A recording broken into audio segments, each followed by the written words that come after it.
power stroke, diesel backhoe riding king, 18-wheeler driving, living life in between the lines of clocking in and quitting time. Then the six-string circus comes to town. We hang them speakers over the crowd. When the lights come on, everybody screaming, lighters in the sky, yeah, everybody singing every word to every song of the girl that's singing tonight. When the lights come on, everybody's feeling a hallelujah from the floor to the ceiling.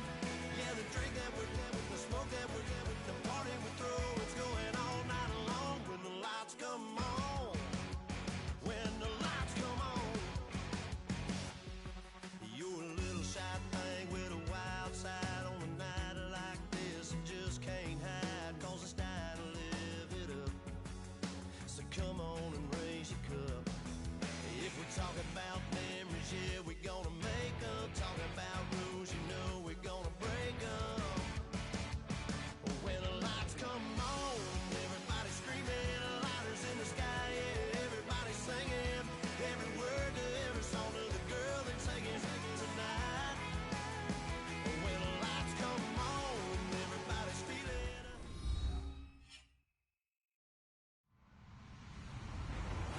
Hello, everybody. I'm Larry Ridley, and this is the NFL on EA Sports. The long build-up is over, and Super Bowl 52 is finally here. These teams have had 2 weeks to prepare, and no doubt they are ready to get the biggest game of their lives started. Who will leave the field as champions of the NFL? It's the Packers going up against the Texans. So the time has come. Let's send you out to the stadium and join the two men that will have the Super Bowl call. Here are Brandon Guyton and Charles Davis. Okay, Larry, thank you. We are indeed at the beautiful state-of-the-art U.S. Bank Stadium. Off in what should be an epic one here between the Green Bay Packers and the Houston Texans.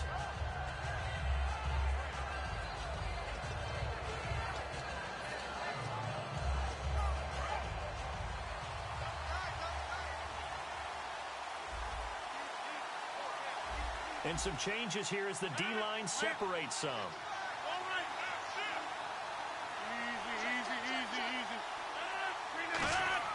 On 1st and 10, here's Rodgers.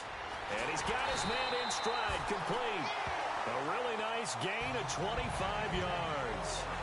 When you're playing a quarterback with some experience and some moxie, you enter the danger zone when you decide to blitz him, because if he's able to diagnose as he did on that play, he can hurt you downfield. He reads defenses so well, doesn't he? He really does, and the best part about that play for him, I don't think that was his primary target. I don't think so either. I think he had the read, figured out where the blitz was coming from, and went to a secondary target for a really nice game. And here's the offense today that hopes to get off to a strong start. See if they stay on the ground for 2nd down.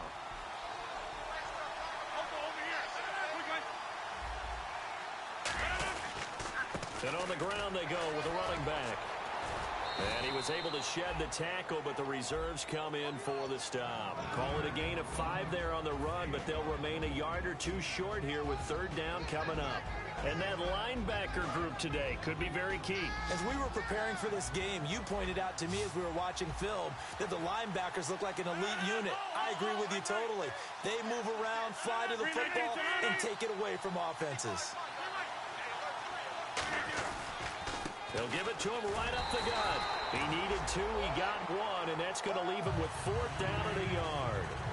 J.J. Watt makes another tackle there, and it's for a minimal gain. And let's face it, if that's all you're going to get running the ball, you're not going to have much success against him and his team. Or, yeah, you better find a way to go around J.J. Watt, which isn't easy to do. It's really not, because you got to try everything. Can you go around him? Can you go by him? Can you influence him to get him out of position so maybe you can wall him off?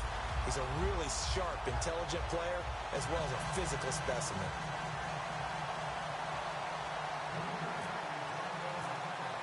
After the made field goal, now Crosby will do the kickoff duties. That's fielded in the end zone. And he'll take this up past the 20 and down at the 22-yard line.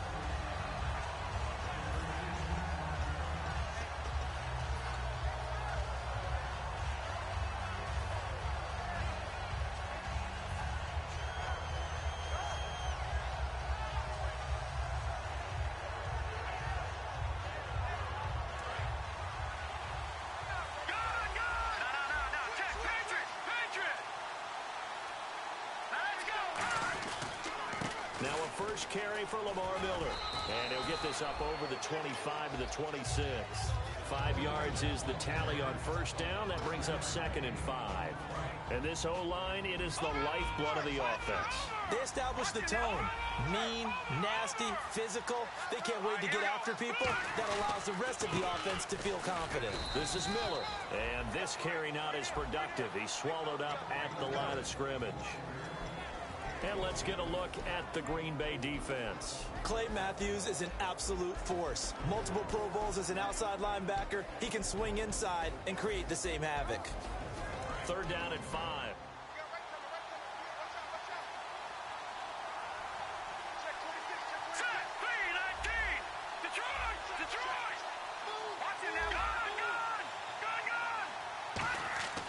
Osweiler. He rifles one that's intercepted. Picked off by Micah Hyde. And they take possession of the football and have it at the 36-yard line. And Green Bay getting ready to go as they take the field. And fortunate to get points on the board last time. They had to hit a really long field goal to do so. The kickers in today's game are so good and so skilled and hit from distances that we almost start to take them for granted. And we can't do that. That's a long field goal that they got 3 points out of. They've got to feel good about that, and they better make sure they love him up because he's helped them out. Yeah, now we'll see if that offense can put 6 on the board here. We'll see. And nearly picked off. Surprising to see a defender of his caliber let it get away, but it does get away and it's 2nd down. 2nd down here after the incomplete pass.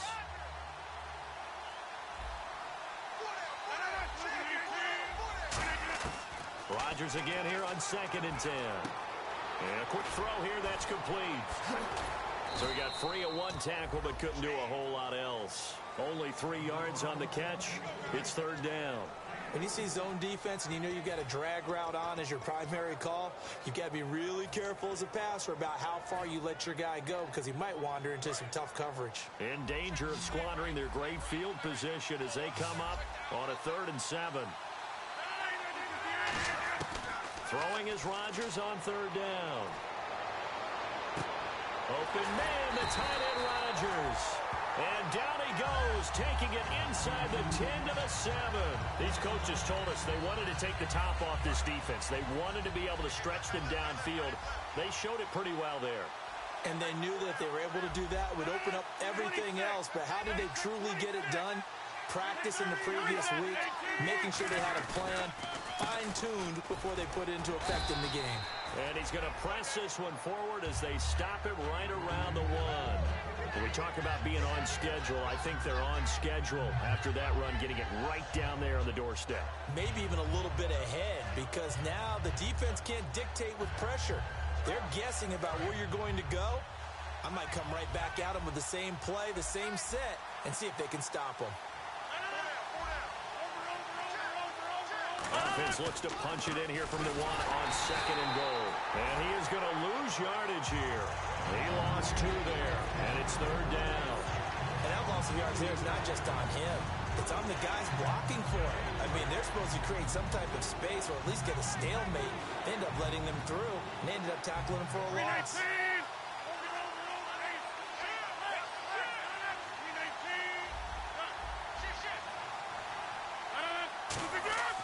Rodgers now on 3rd and goal.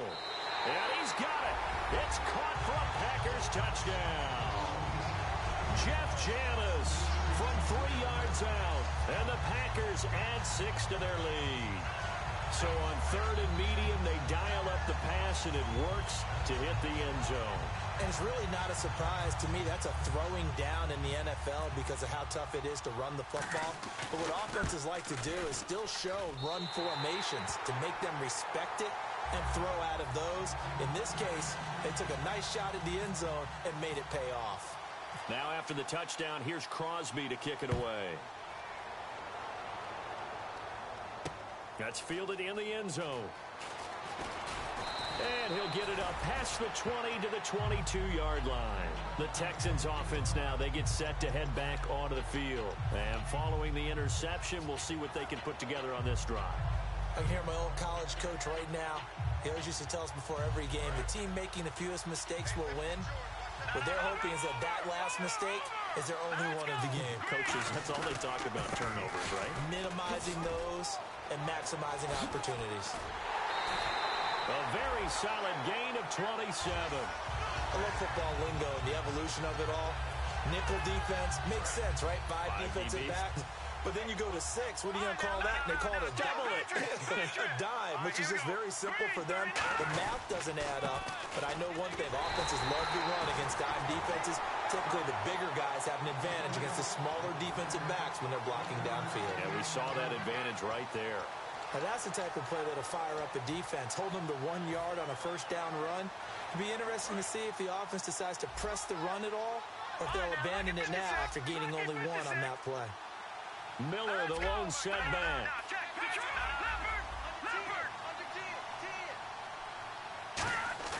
From midfield now, here's Osweiler. Nowhere to escape, and he goes down. Jake Ryan in there to get him for a loss of 5. Now, how about that? Defensive coordinator perfectly in sync, dials up a blitz, and the man in the middle, he's the one who gets home. Big Mike. Big Mike. And it looks like we've got a dime set here defensively. 6 DBs in the game. Now it's Osweiler. He'll rifle this one deep right side. It's caught inside the 25. A huge play there for Houston. 42 yards. There will always be a place for methodically marching the ball downfield. But when you can pick it up in big chunks and strike like that, have explosive plays, that's often the difference in winning and losing. Those types of plays that can knock a defense off balance, that'll drive a team towards a victory. With Charles Davis, I'm Brandon Gaudin, and it's Texans football as we get going in quarter number 2. And they're on the move here. They've got it 1st and 10.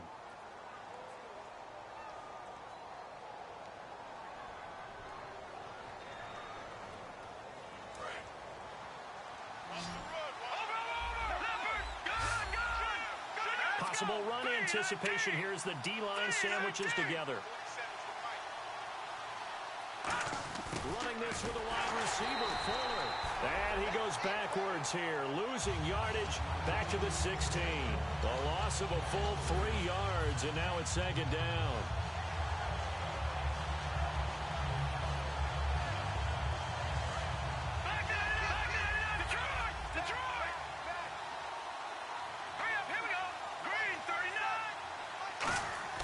Play action. Now Osweiler.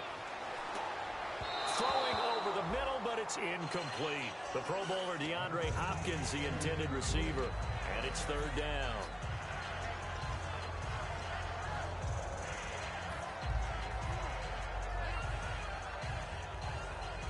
Offense working with a 3rd and 13 still left. They'll put 2 receivers left, 2 to the right.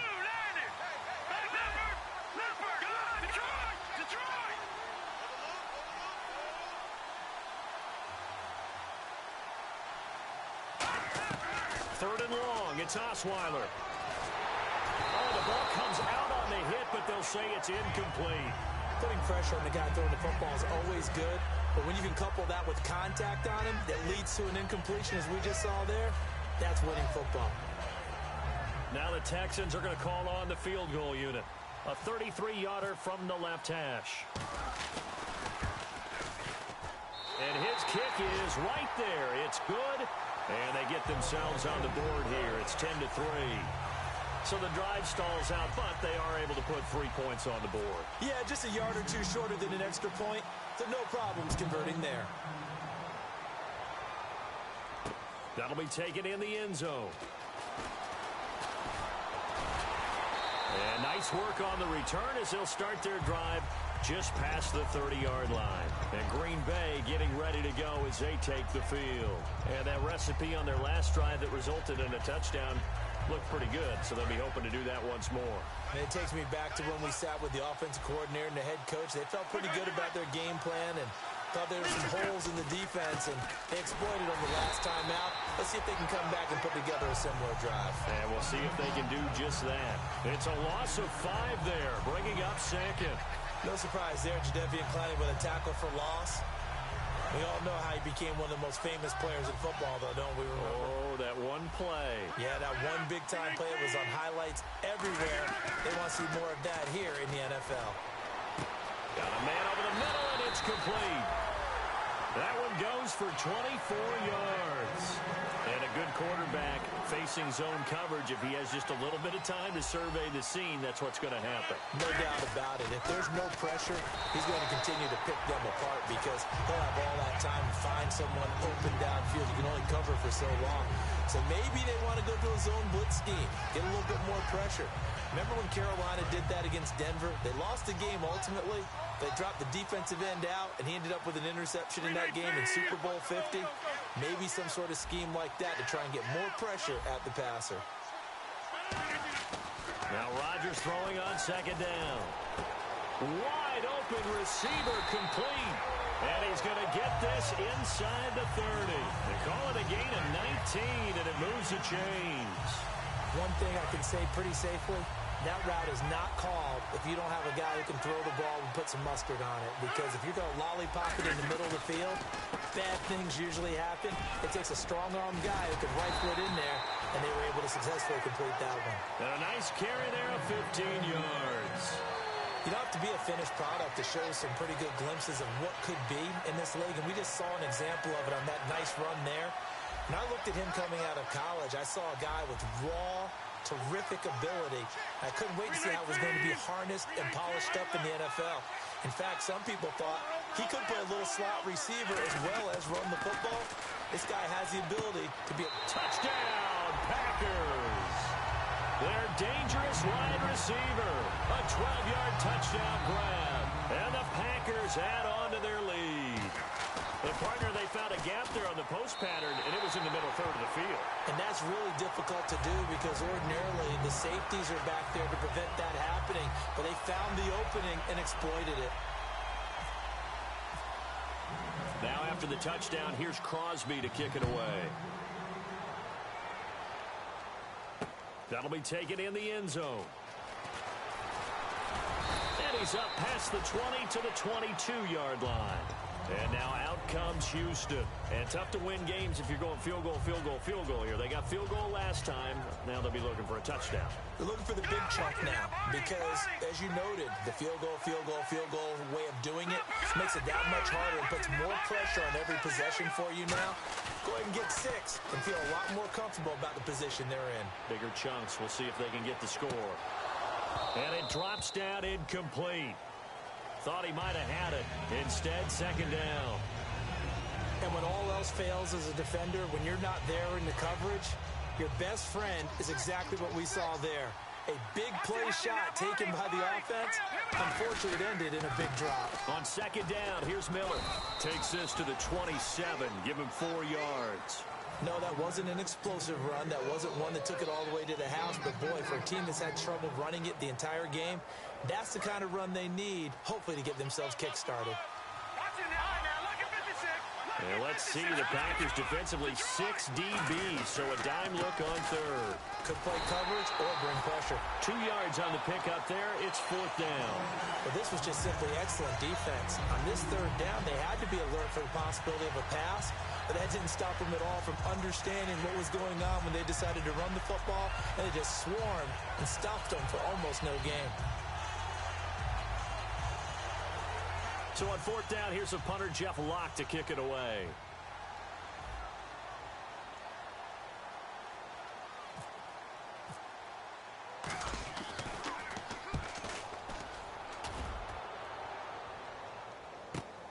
This is taken at the 18. A very good return that time. 18 yards. And it'll be Packer football here. 1st down and 10. And Green Bay getting ready to go as they take the field. And they'll just simply be looking to build off the confidence of the last time out where they scored a touchdown. And confidence is powerful, isn't it? When you've scored once, you feel like you can go back out there and get it done again. Doesn't matter what the defense throws at them. They feel like they're in a groove right now, and they want to get out there and show it. Yeah, hoping to stay in that groove here this go-around. Give them a couple on the carry there, 2nd and 8. But you know that old expression, it's not my night? It hasn't been his so far. I don't know if the legs are a little bit heavy. Sometimes having to hang out all day and play doesn't exactly play to your advantage, but it's been a tough go for him. And every time he looks up, somebody's there defensively. That was the same case on that play. He was looking for his tight end, Richard Rodgers, that time. And now it's third down. As tight ends go, he might not provide the super flashy plays very often, but he's pretty reliable. Usually an excellent target and normally catches what's thrown to him, but he didn't on that play. They fake the give. Now Rodgers. He's going to sling it. And this is caught at the 20. And he'll be down deep in Houston territory. 2 minutes remain here in the first half. We'll come back to Super Bowl 52 after this. And the D-line pinching together must be expecting the run. And they'll try the ground game here with the running back. And he gets it down close to the 10-yard line. Just what you want on a first down run. Call it 8 yards. And it's 2nd and 2. Okay, no score on that play, but this guy's been a touchdown machine all year long. You know they trust him with the football. And after the play on the ground, that brings up 2nd down here.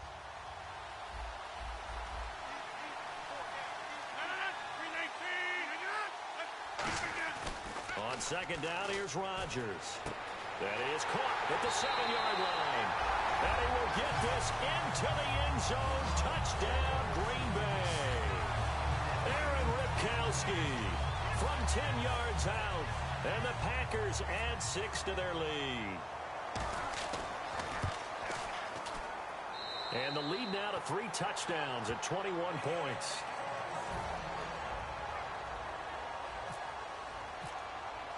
Now after the touchdown, here's Crosby to kick it away.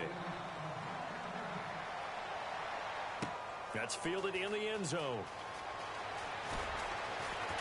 And the decision to come out is going to cost him 5 yards with a new rule as he's taken down right at the 20-yard line. And now out comes Houston. And with this deficit, you can't have too many more drives like the last drive where you had to punt it away. You know what I would tell my offense right here? The punter doesn't exist, guys. He doesn't even exist. He's not a team anymore. I just cut him. All right? So you've got to go out and create some offense for us here and give us some points. No way does that guy get on the field on this drive. Poor punter. Yeah, it wasn't his fault. But, hey, listen, there's got to be casualties at times. We're trying to win a game. One thing I know from experience is that when the deep ball is thrown and you're the defender, you've got to fight that little bit of panic that emerges. You've got to play the ball really well. It's a 50-50 jump ball play. And guess what? They took a shot. How are you going to win it? And in this case, they managed to get it done. And his throw here's incomplete. They were trying to get the connection with a former Buckeye, Braxton Miller. And that'll make it 3rd down.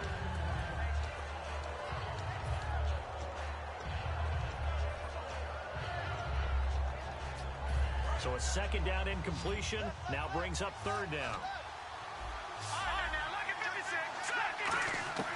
From the gun, it's Osweiler. He finds his target, Fuller. It's a pickup of 16 there, and it'll lead to a new set of downs. He's such a good route runner. Shows it there on 3rd down. Very proficient and a good pass. And you know what I've observed over the years in the NFL? The better a route runner you are, the more confidence your guy's going to have in you to go to you in important times because he can trust you being in the right spot and then connected there and picked up a 1st down. And the tip there altered the ball flight, and it falls incomplete. It'll be 2nd down. While we're not playing 3 yards in a cloud of dust football anymore, I kind of get why those old school coaches sometimes didn't want to throw the football. Because if it's popped up in the air, it almost turns into slow motion, and both sides trying to get to the football, and you're holding your breath wondering whether it's going to go good or bad for your team. To throw is Osweiler. He's going to fire this thing deep. And this is caught right along the sideline. What a job of keeping the toes in bounds there. Now that play will end up on the highlights, and you'll see it all over the place. But what you won't see, the offensive line that bought the extra time, that allowed for the big completion downfield, those guys made that play possible.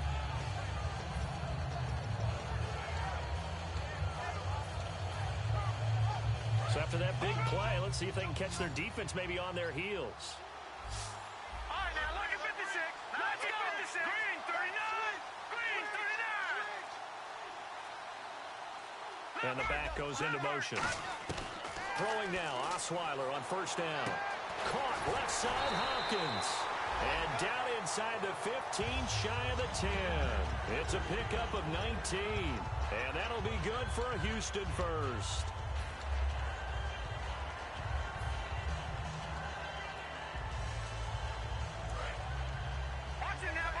Shift together here from the D-line.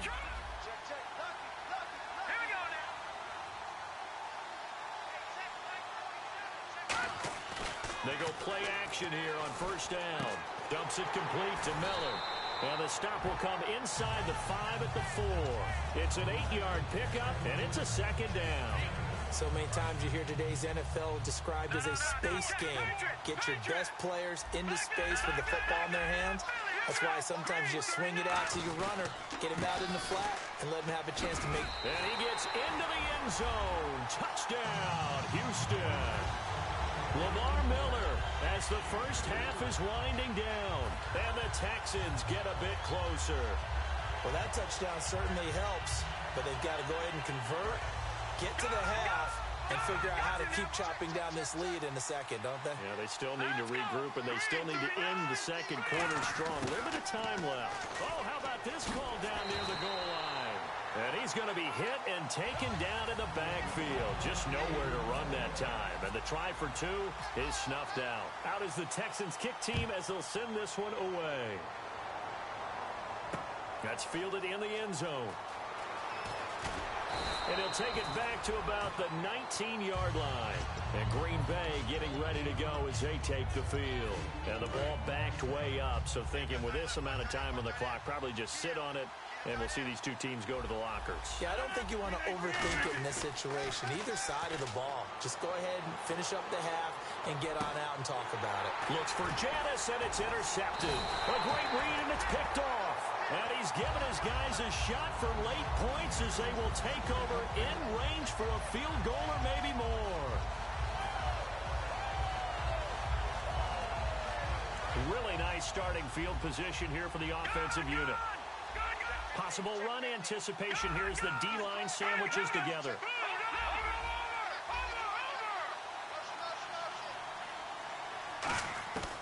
After the interception, here's Osweiler. And that is incomplete. 2 seconds left on the clock. After all the preparation, all the practice, a play like that will absolutely break. And now a timeout coming from the defensive side for the Packers. So as they take it over, we step aside.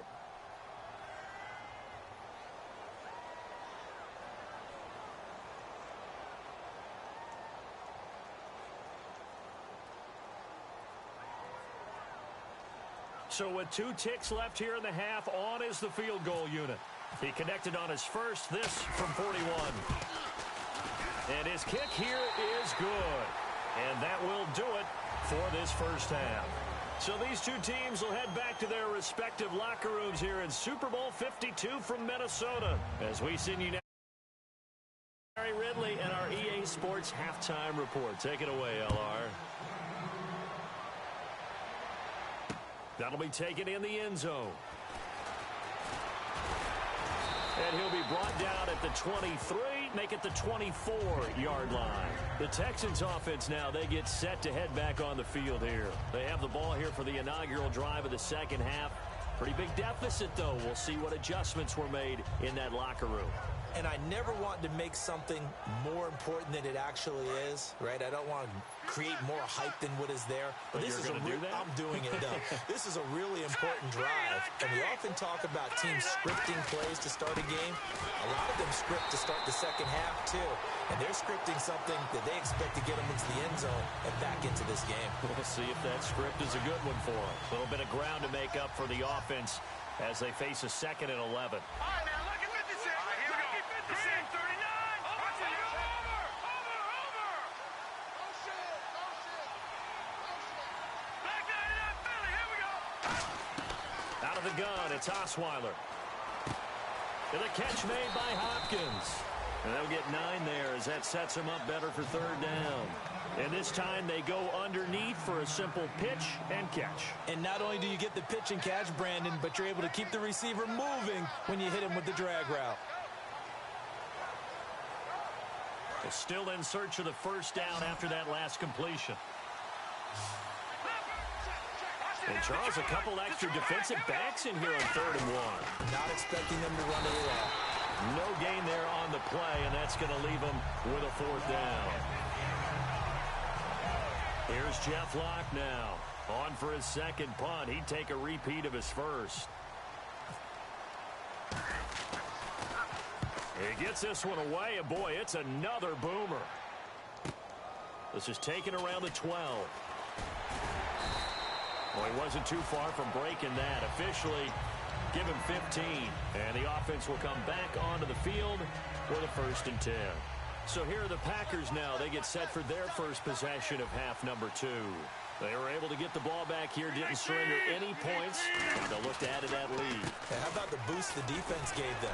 Going right out on the field, shutting them down, not giving up any points, and turning the ball back over.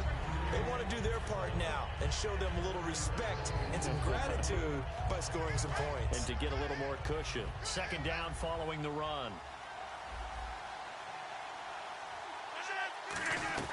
They'll run it now out of the gun. And he'll get this only up to about the 35.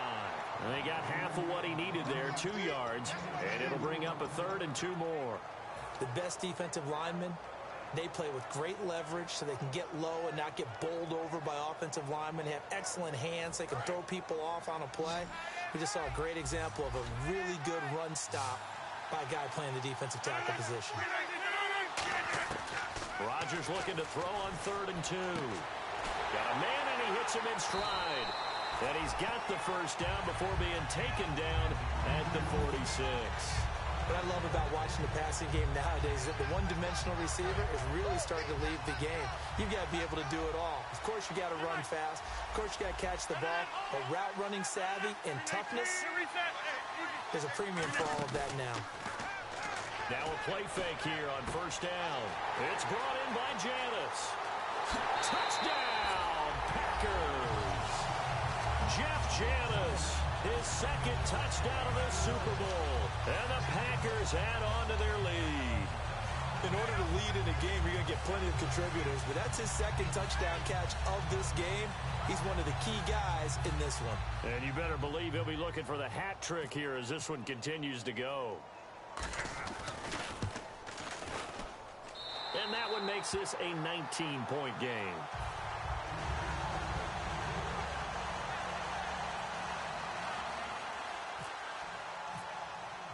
Now after the touchdown, here's Crosby to kick it away. That's fielded in the end zone. And he'll get it up to about the 26-yard line just across the 25. And here comes the Texans now. And they're coming off a 3-and-out, my friend. I think they've got to look at that play sheet and go to a spot that they haven't gone before. Time to shake things up a little bit to try and get this offense moving. Okay, so how do you do that? How do you shake things up? And he'll be hit from behind and taken down. Mike Daniels in there to sack him, and that is 10 for him now on the year. On 2nd down, Osweiler. It's complete to Fuller. They get 11 back on that one. It leads to 3rd down. That looked like a pretty good route combination there because you've got to find a way to clear the guy running the drag, because when you do, you just put the ball on him and then let him run. Yeah, he's got some space. 3rd down now following the completed pass.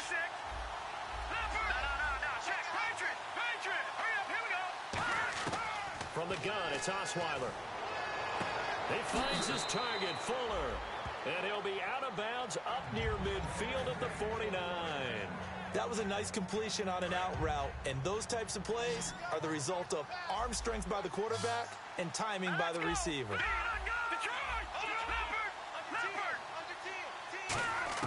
On 1st down, Osweiler. And he'll be hit as he releases it, and that'll fall incomplete. It's a tried-and-true formula, and I don't think it'll change for as long as we play football. If someone's trying to throw the ball and you can put pressure on them and make it tough, that's only going to help your defense. Yeah, he's since being hurried. He got rid of it before taking the hit, but incomplete. They isolate Hopkins on the left side.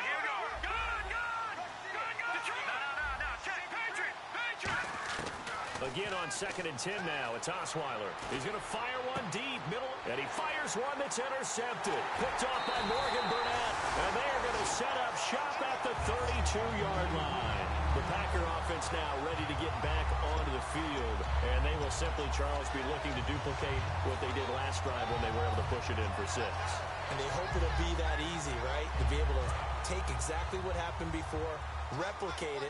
They may have to make a few additional changes along the way because I'm sure the defense will make some adjustments, but they've got to have great confidence having scored the last time out. Quick hitter here, it's complete. The completion good for 3, and it's 2nd down. The goal of a wide receiver screen is get enough blockers in front to create a wall and let him pick his spot to run the football. How about the defense there, swarming to it and not allowing that to happen? Did not let him get downfield. Now a handoff looking right. And he is met at the line of scrimmage, and he goes down right there.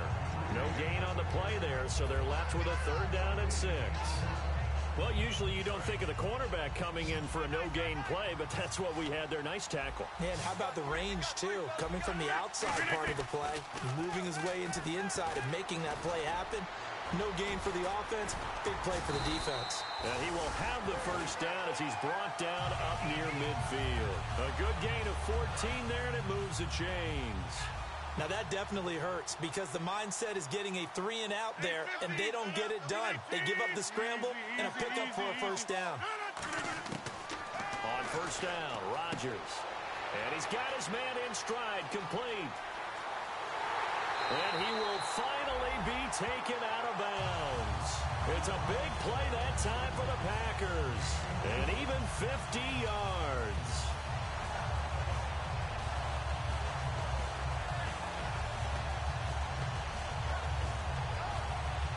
Red zone opportunity.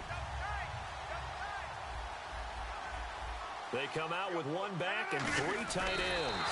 And they'll take this into the end zone for a Green Bay touchdown. Aaron Rodgers taking it in. And the Packers add 6 to their lead. And he's been a busy man, 5 for 5 now as he knocks another one through to extend the lead. Now after the touchdown, here's Crosby to kick it away. That'll be taken in the end zone. And last year that would have been a net gain of 5 on the return. This year he stopped where he would have been if he had taken a knee, and that's at the 25. Heading out is the Texans offense as they get set to take over here. And following the interception, just any interception, are you a little bit more cautious when you start that next drive, or no, you just throw that out the window? I think you are. I don't think that there's any way you can run back out there and go, totally didn't affect me. Let's just go ahead and be loose with it. Now the ball's out. Osweiler lost it.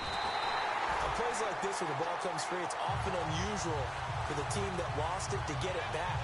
Because this is the quarterback. The ball gets away from him. Everyone else is trying to execute what they're supposed to do on offense. They're usually looking in the other direction, downfield, or have moved away from him. And for a 3rd time tonight, he's intercepted. Picked off by Morgan Burnett. And they take possession 2 yards away from midfield at the 48-yard line. Now trotting out there, the Packers getting ready to go. And that last drive, a long drive, but not just that. They had a great air attack going. Did they stick with that? I would think that they would, because if they were confident enough to do it on the last drive, starting backed up in their own territory, why would you change anything? They've got to be confident about what they're presenting and continue to do so. Yeah, because the secondary, they really look clueless. And that was amazing because that drive went and went, no adjustments, and no big plays by the defense to knock the ball away. Call it a gain of 4 on 1st, and that'll make it 2nd down. Not a run that you're going to write home about, but still a good 1st down run. That's what an offense calls staying on schedule. 3 to 4 yards on 1st down, you're set up very well for the rest of the drive. They come out here in the eye. They'll give it to him right up the gut. And here he'll be brought down a little shy of the 35 at the 36. It's a 9-yard gain, and it keeps the drive moving. And that's a nice pickup of a 1st down on that 2nd down run. And at that yardage gained, they can run that play on any down.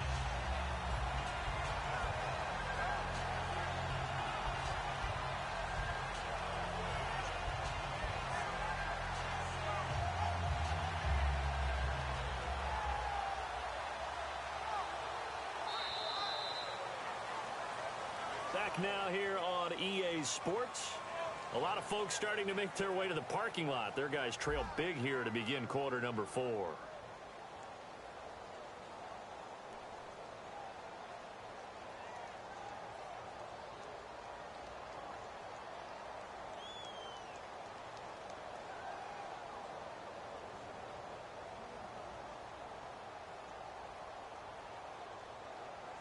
And a new set of downs here after picking up the first on the ground. Hey, 4 down, 4 down. Line left.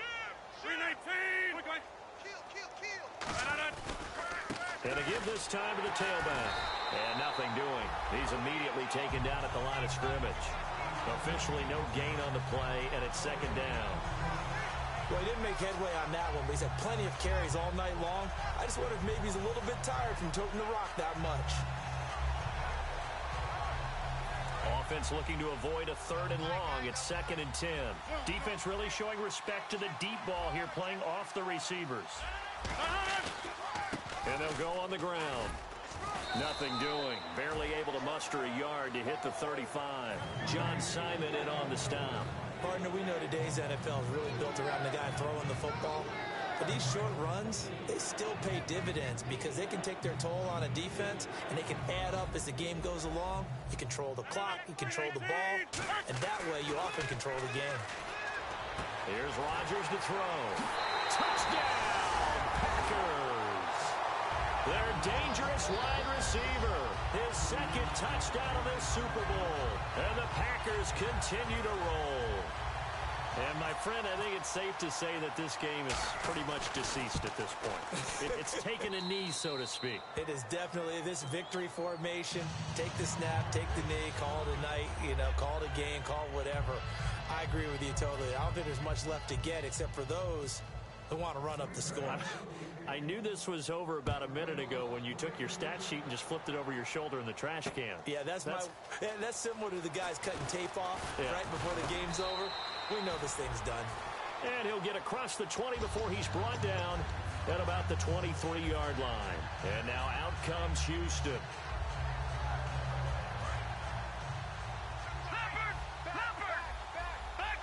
They come up in an offset eye.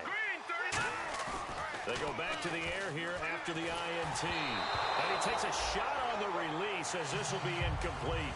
After that incompletion, I almost get the sense that he's going to look up at the booth and kind of look at us and say, hey, you guys got any suggestions? It's been that kind of game, hasn't it? They've had him on the run throughout. Yeah, and I get that you're trying to make a play here losing 4th quarter, but to throw when you're not set with pressure coming could have been an interception. Very much so, and it's been that kind of game for him. They've had him on the run, had him off balance. He's got to find a way to make some big-time throws down the stretch. And on 3rd and 8, defensively, they're going to beef up the secondary. 6 defensive backs. Here's Osweiler. And incomplete. The contact made the ball roam free and brings up 4th down. We know it's not an easy job to go out and catch passes when people are trying to tackle you and knock the ball away. But the bottom line is, that's a pass he's got to have and a pass he should have caught.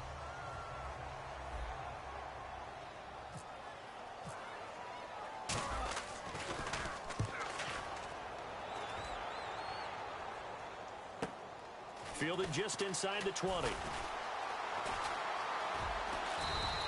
That'll be put in the books as a 53-yard punt. And the offense will take over with a new set of downs.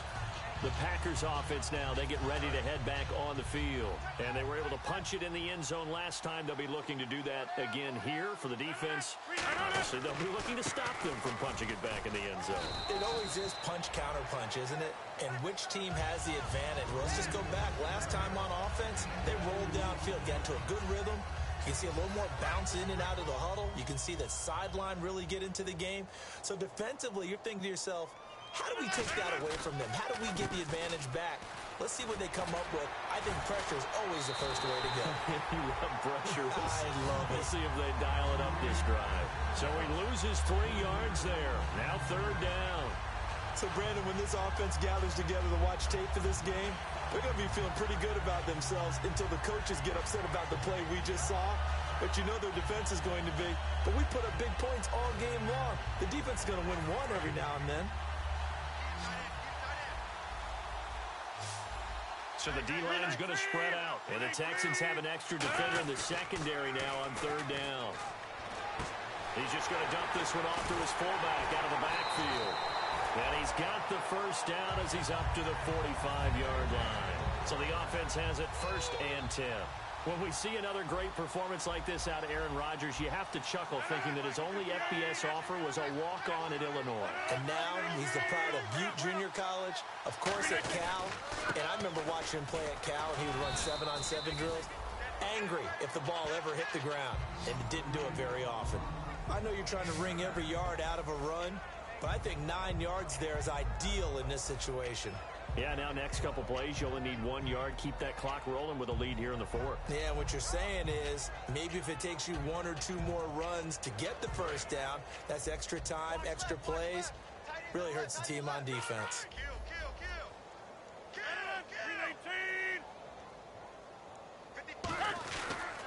They'll give it to him right up the gut.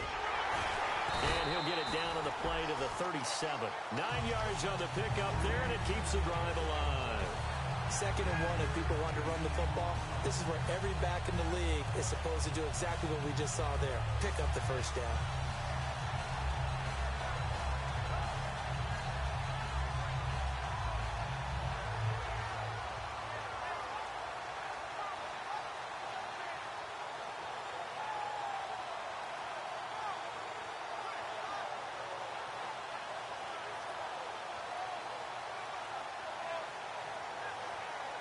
So the run gets them the first, and now they operate with a fresh set of downs.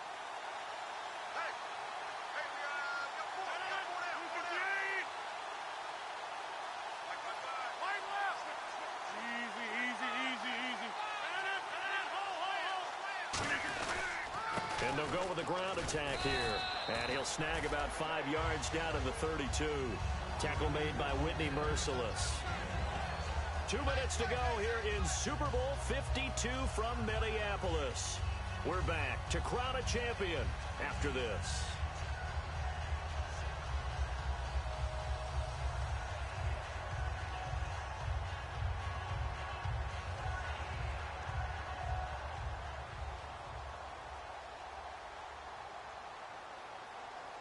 See if they stay on the ground for 2nd down.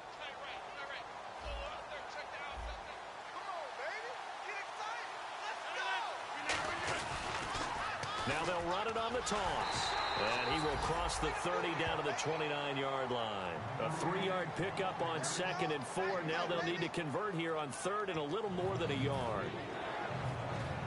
This will be play number 7 on the drive. 3rd and a yard.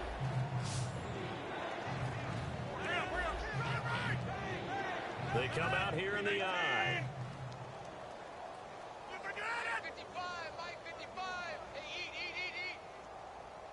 20, 15, 18. Hey, check 24. Watch 24.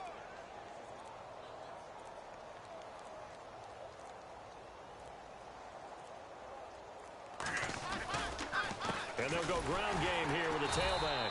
And he went nowhere. Well, he went backwards, back to the 33. Losing 4 yards that time. And now it's 4th down.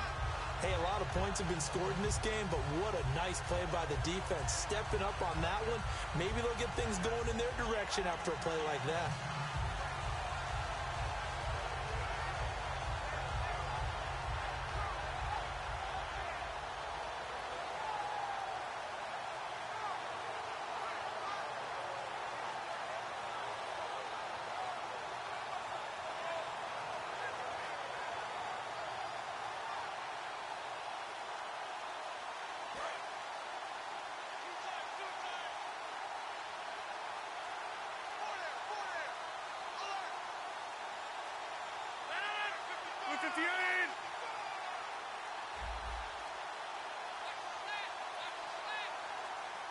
Defense still with 3 timeouts. We'll see if they want to use them here as the kneel down comes.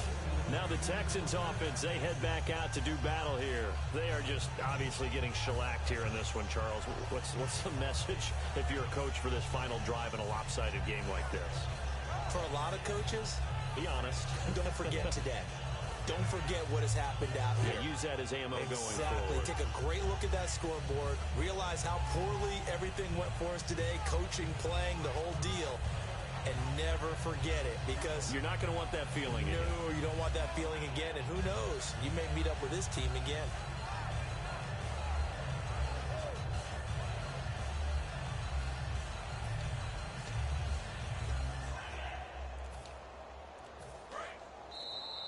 Boy, and now they can't even get a playoff.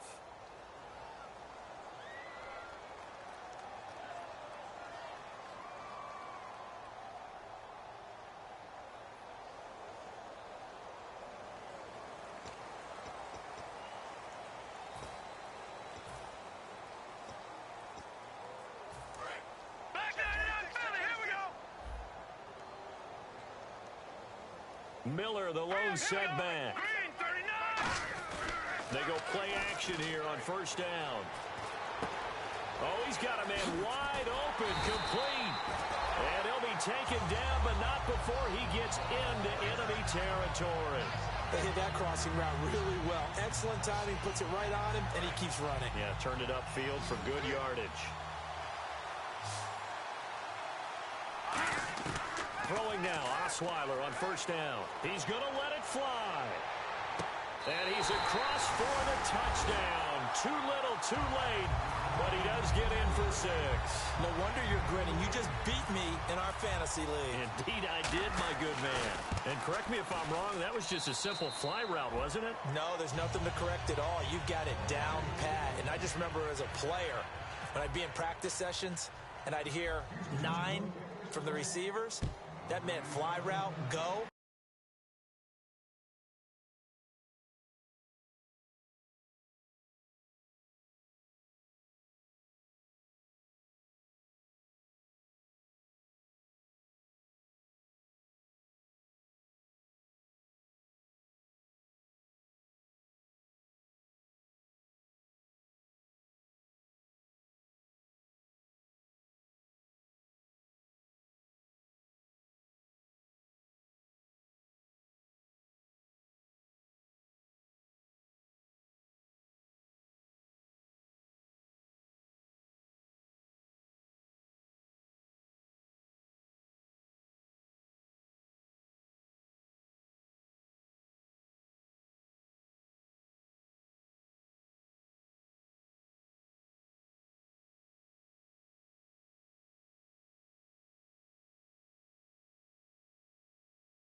know you got that headset over there, nigga. Yeah.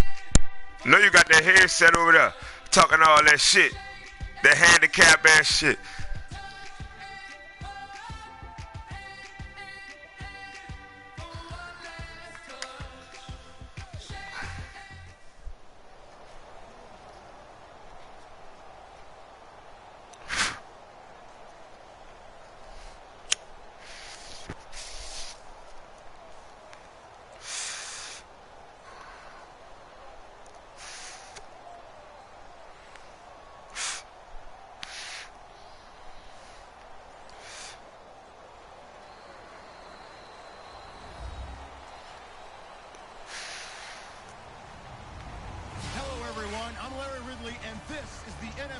Put that headset on, nigga. You talking that shit, nigga.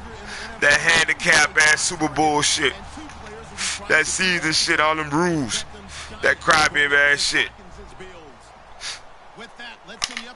I play ball, nigga. We say hello to our commentators, Brandon Godden and Charles Davis. Thank you very much, Larry. While the skies may be ominous, there's never a bad day for football. Coming up, we've got what should prove to be a good one between the New York Giants.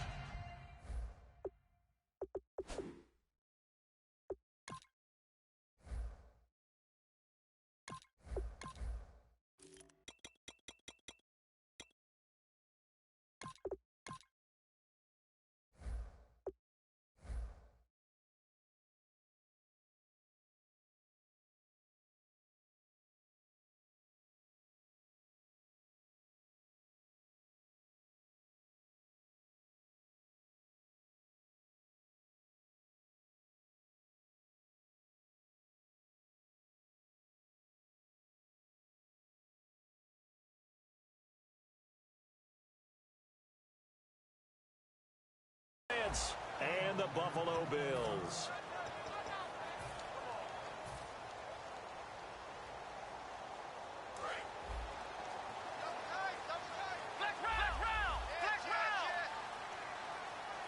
They come up in an offset eye. Now the first carry for LaShawn McCoy. And he'll take it forward for about 5 up to the 28-yard line. And here's our first look today at this offense. And let's start with LaShawn Shady McCoy, their star running back. He can do everything. Run it inside, get to the perimeter, and, of course, catch it out of the backfield. So second and medium, 2nd and 5 now.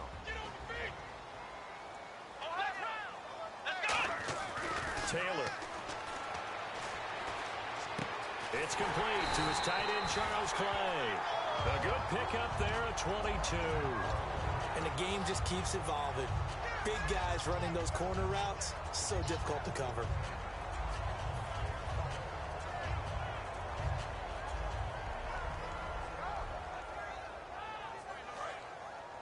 And they're going to go soft on the corners. And the D-line pinching together must be expecting the run. Now Taylor on first down. And no escaping this time as he'll go down. They got him for a sack. Olivier Vernon in there to drop him, and it'll be a loss of about 8.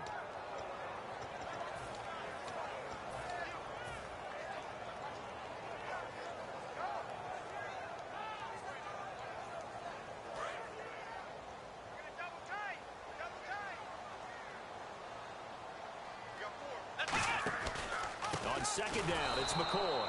And nothing doing here as this time the run maybe gets them back to the line of scrimmage, but that's it. And they'll lose a yard that time, and that's going to lead to a 3rd down.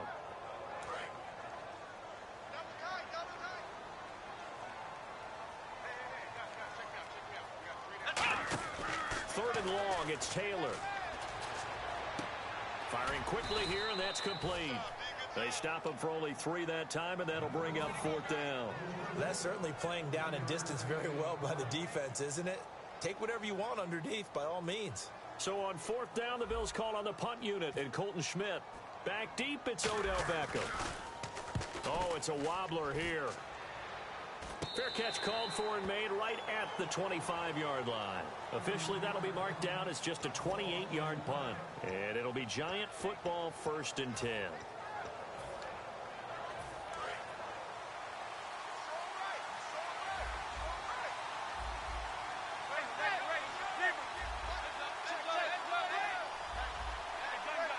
They come out here in the eye. They run with the fifth-round man, Paul Perkins. Give him 3 on first down. It'll set up a 2nd and 7. The New York Giants offensively, their starters, and one guy out wide to take a look at, Sterling Shepard. A really mature man in every way coming out of Oklahoma. Personally and professionally, you can play him out wide, play him in the slot. He can return punts for you. He's a dynamic playmaker. He's got the lane, and there he goes. Touchdown, Giants. Paul Perkins, 72 yards. And the Giants are going to take a first-quarter lead.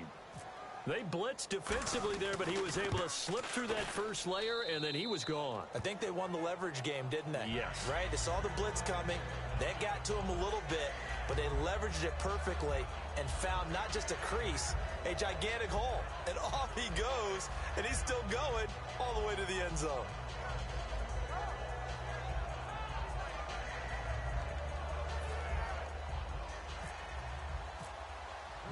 After the touchdown, it's Robbie Gould now to kick it away. That'll be taken in the end zone. And he's able to get it across the 20, but not by much, as he's marked down at the 21-yard line. The Bills' offense now, they get set to head back onto the field. And last time out, they had to punt the football away. Anything positive possibly to take from that? There always is when you're punting the football away. It doesn't sound like it because you're giving it up, but you've avoided a mistake. At least you didn't turn it over, You didn't turn it over, right? You're giving your defense a chance because you're punting the ball away, and they're set to go on the field as opposed to sudden change after a turnover. Wow, now we got to go out there and stop people. So, yeah, there's always something positive to be gained from it. And he'll be taken down, but not before he gets into enemy territory. They'll get 32 yards there. And it's first down, Buffalo.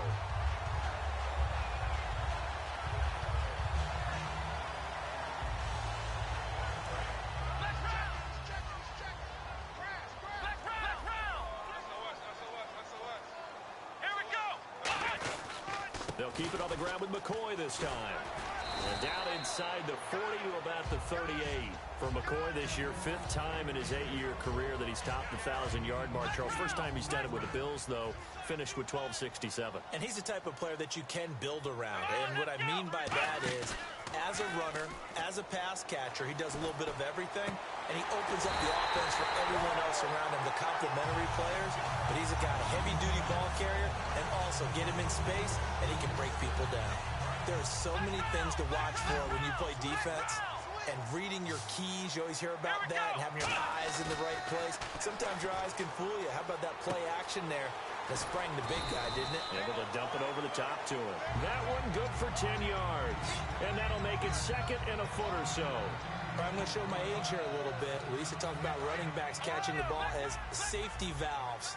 Nowadays, they're a big part of the passing offense. Quit acting like you're so old. You're only 65. And here he'll get it down to the 7. 4 yards on the play, and that leads to the 1st and goal.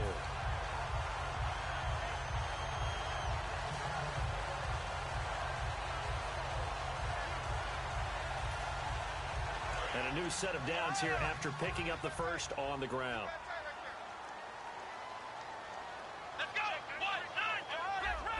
One man on the backfield. That's McCoy. Now a play fake here on 1st down. And he will score. Touchdown, Buffalo.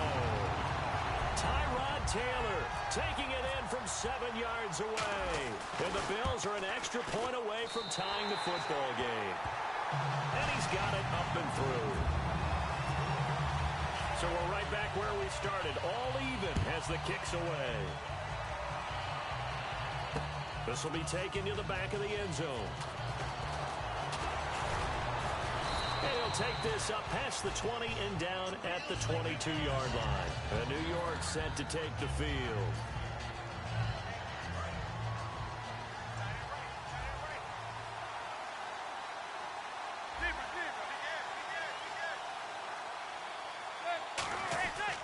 The drive starts with a run by Perkins. And he'll get this one up to the 26.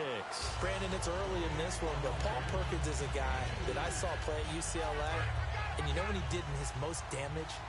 Late in the ball game. He's one of those guys that's a high-volume ball carrier and really wears people down and produces big as the game's on the line. Had some good moments for the Giants this year. Question, though, is he just a complimentary piece going forward, or can he ever be the guy? I think he can be the guy, but I don't believe the Giants are just going to settle for that. They're going to bring... Alongside Charles Davis, I'm Brandon Gaudin. It's the Giants with the football here as we begin quarter number 2. They're up against a 3rd and 2 to start things out. They come up at an offset eye. They'll try to pick it up with Perkins. Stiff-armed him. They give him 7 yards on the play, and they do pick up the conversion on 3rd down. Well, partner, they might want to tear up their scouting reports a little bit here because they just broke tendency. 3rd down, you don't ordinarily see a toss. They ran it, and they ran it really well and picked up the 1st down. I love the way the edges were sealed, which allowed him to get to the corner. He's going to flip that out to the flat. It's complete. Call it a 3-yard gain, and it'll be 2nd down. Everyone's got to be able to catch the football. And now the Bills are going to stop it as they call a timeout. They'll have 2 remaining as we step aside here in this 2nd quarter.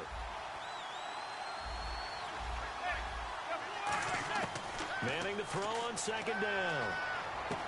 It's hauled in by Shepard. And he'll get it out a couple yards shy of midfield at the 48. It's an 8-yard pickup and leads to a new set of downs. And, boy, they had high praise for this rookie receiver when we asked the coaches about him, didn't they? They certainly did, and obviously they liked his measurables, otherwise they wouldn't have brought him onto the team. There goes Sterling Shepard. And all the way in. Touchdown, New York. Sterling Shepard, 52 yards. And the Giants have taken the lead.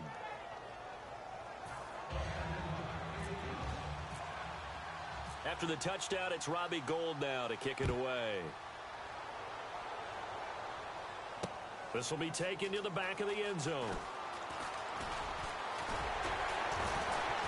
And with the new rule, that decision to bring it out will cost him about 5 yards as he only gets to the 20. And now out come the Bills. And that last drive, it was all about the ground game, ground and pound. And I don't care how we're playing the game these days, offensive linemen still want to fire out and smack the guy opposite them and move the football on the ground. They feel better about that. That's what they want to do. That's how they want to play, and that's how they got it done. Yeah, they got it for a touchdown last drive. Let's see what happens here.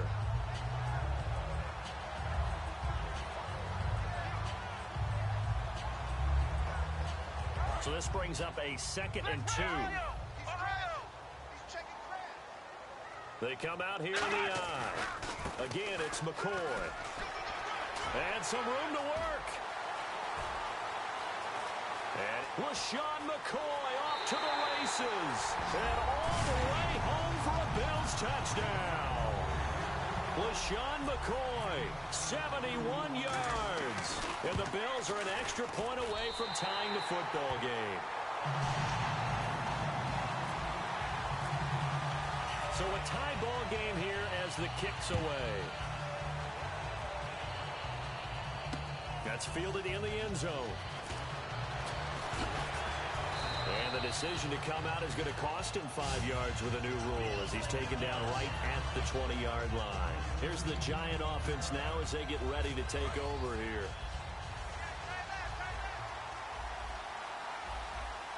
Looks like the defense in press coverage here.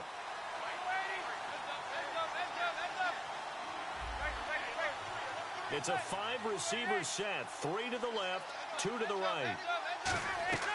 Throwing on first down is Manning. Going for the deep ball. And they went big on first down. Proves unfruitful. He was looking for Odell Beckham that time. And now it's 2nd down. I'm laughing to myself because I could just hear in film session. But, Coach, I was throwing to Odell Beckham Jr. Of course I thought he was open. They'd love to go deep downfield to him, though. Such a threat. Yeah, a rare incompletion because most of the time we expect him to actually come up with the catch. Now, that was well defended, and as a cornerback, what you're taught when you see a wide receiver screen, either you get underneath the play before the blocking forms, or you're going to have to fight your way through it by getting through some blocking. That was a really nice play there. Trying to lay one up deep, and that one incomplete. Had some position, but couldn't hold on, and it brings up 4th down. Well, they went for the big play there, but that drop could really hurt their momentum.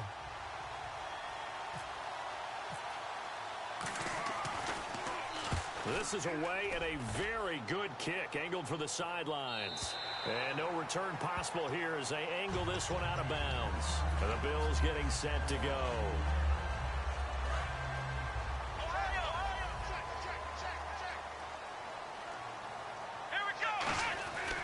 They'll start the drive with a carry by McCoy. And they're able to get this one across the 35. Give him 12 yards on that one. It earns him a fresh set of downs. This guy's well on his way now to a big game on the ground. It's another good run there. Puts him over the century mark in yardage, and we're still in the second quarter.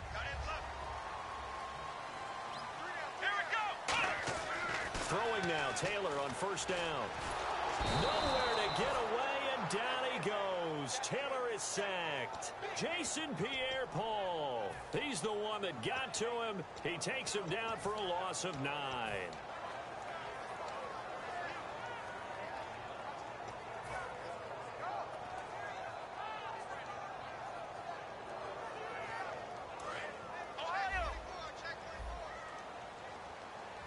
They'll put 2 receivers left, 2 to the right. Halfback sent in motion.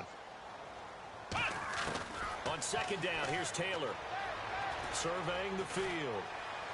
And he overshot him there. It's out of bounds, incomplete. They got pressure there and only rushing 3. And there's a defensive coordinator right now who is celebrating not just getting home with 3 there, but realizing if that's the type of pressure he can get in the entire game, then his pass defense is going to be excellent. You're dropping 8. Where are you going to go with the football? And he couldn't hang on to it through the contact. Incomplete. My high school coach, John Ford, used to say all the time, if you're in a bad situation, laddie, don't compound it with a bad decision as well. And I think that's what we just saw there. Harassed in the pocket, and he throws into double coverage anyway. He called you laddie? He called me laddie, and that was the nicest thing he called me. No returning this one. It sails out of bounds, and they'll spot it right at the 20.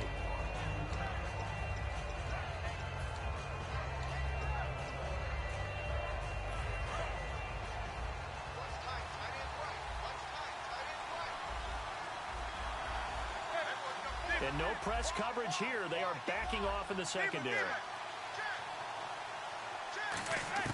Manning now on 1st down. He couldn't quite hold it. Got hit. Ball pops out. Incomplete. Oh, well, you mind if we go off topic for a second? No, let's go. I like to do that randomly.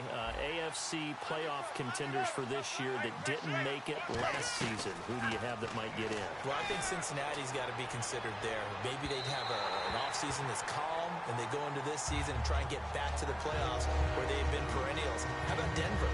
Yeah. Remember last year they didn't have the quarterback to start. Trevor Siemian played pretty well overall, but maybe they can get solidified there and ride that strong defense right back into the playoffs. I'm going to give you a couple a little bit off the pace. Indianapolis cannot afford to squander Andrew Luck, one of the better young quarterbacks in the game. They've got to get back to the playoffs. And Buffalo, brand new head coach, brand new people running the ball club. Let's see if they can figure it out, because I think defensively they can be awfully strong. On 1st and 10, here's Manning. Caught left side, it's Beckham. Here's a nugget, Charles, on OBJ. This year he had 101 catches, now 288 for his first 3 years in the league. That ties him with his former LSU teammate Jarvis Landry for most catches for a receiver in their first 3 years in the NFL. And just think about it this way. LSU is known as a running back factory as well. So wide receivers coming into the league and doing the damage they're doing, absolutely incredible. But I do know this. OBJ will tease his former teammate and say, don't forget, we're tied, but I missed a few games my rookie year. If I played those games, I'd be way ahead of you. The defensive line disperses a little bit here, maybe expecting a pass. To throw, it's Manning. Hits his target, the tight end, Will Tye. Now hold everything here. We're going to get a timeout by the offense. It's just their first, so they'll have 2 remaining here before we get to halftime. Defense really showing respect to the deep ball here, playing off the receivers. Into the red zone now, Manning. And he just throws this one away. Smart decision here this close to the end zone, and it brings up second down. I hope I don't sound too rah-rah on that one, but that's the exact right throw. Either your receiver gets it or no one gets it. Give him a lot of credit for being really precise with it. And he's going to go down. He's sacked back at the 24. Adolphus Washington in there to sack him for a loss of 6. 9th play of the drive now on 3rd and a country mile.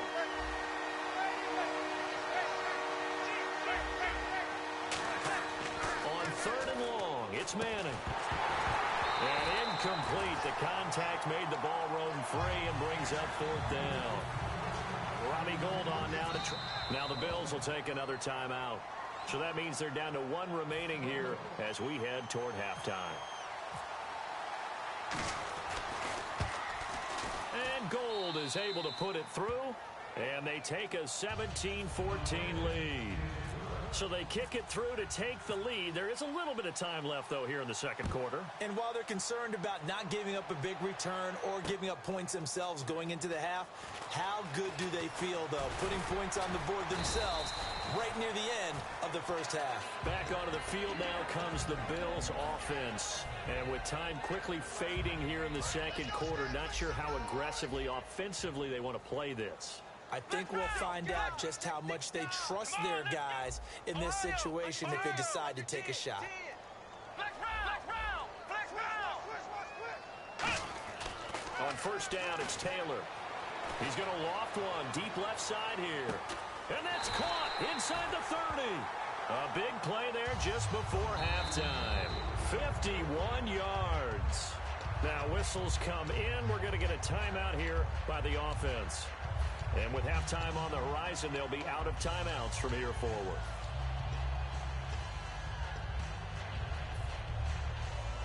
And the offense lining up 1st and 10. Shift together here from the D-line. They'll put 2 receivers left, 2 to the right.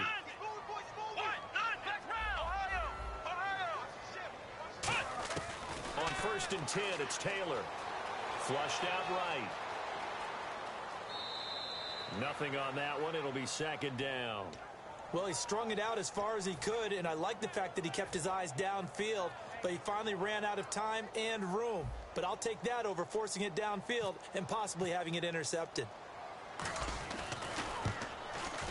And Carpenter knocks it through, and that will knock things up here late in the first half. So they boot it through, and now we're all square after 2 quarters of play. And what's that great term you taught me? They're level, right? They got back to level. Now they get to go back in the locker room, regroup, and start over in the second half. That's it for the first half. 2 more quarters to go. We'll have plenty more to see after the break. So both teams have their marching orders, and we'll get going again here in quarter number 3. And that'll carry over the back line of the end zone for a touchback. New York set to take the field. First half showed us some pretty good offense. Tie game. We'll see what the second half brings. And it'll be interesting because I think both sides feel pretty good about what their offenses are doing. Got to wonder what adjustments are being made defensively to try and get a spark and maybe slow down the other side. But here, do you change up anything on this opening drive? Not offensively, you don't. You got everything going your way. You've probably prepared for maybe some change-ups you might expect, but overall, you like what your game plan's showing you. 6 yards to go here on second down. They come out here in the eye.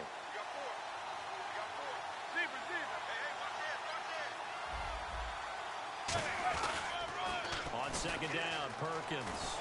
And he'll be brought down shy of the 40 at the 38-yard line. A nice pickup there, 10 yards, and it'll move the sticks. Well, that last run makes this a 100-yard night. I've loved the way he's hit the holes. He's been quick, he's been decisive, and he's been a whole lot of fun to watch.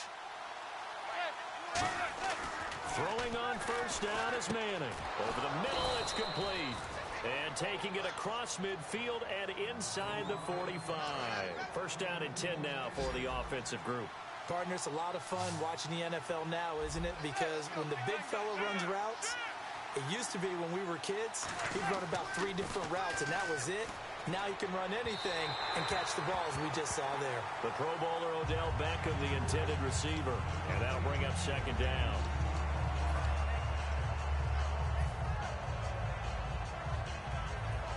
Second down now after the incompletion. They'll send Beckham alone to the left side. Manning will try again on second down. He's going to launch this thing way downfield. And he bats it away, and it falls down incomplete. I know the initial focus was on how far that pass was downfield, but how about the coverage on the play? Able to stay with him, get his hands where the receiver's hands were going to try and catch the ball, tips it up in the air, and knocks it away. So here we go now. An extra defensive back in there on 3rd and 10. Throwing is Manning. He's got Cruz complete. And he gets this one all the way down inside the 15. A nice job there, Charles. They picked up the blitz, were able to complete the pass. That had the total feel of a quarterback in control. Red blitz, got him into the right protection scheme, so he doesn't get hit back there. He's got a chance to step up with supreme confidence and deliver it downfield for a nice completion. So incomplete on first. Let's see what second down has in store. When defenses get to the quarterback that quickly, a lot of times it's called a jailbreak. It wasn't quite that fast, but fast enough that he had no time to look downfield and set himself to throw the ball. And as he tried to do that, he was hit, and it forced an incompletion. So much goes into a successful play, doesn't it? How about that play action there, freezing the defense just enough to bring the tight end free downfield for the completion.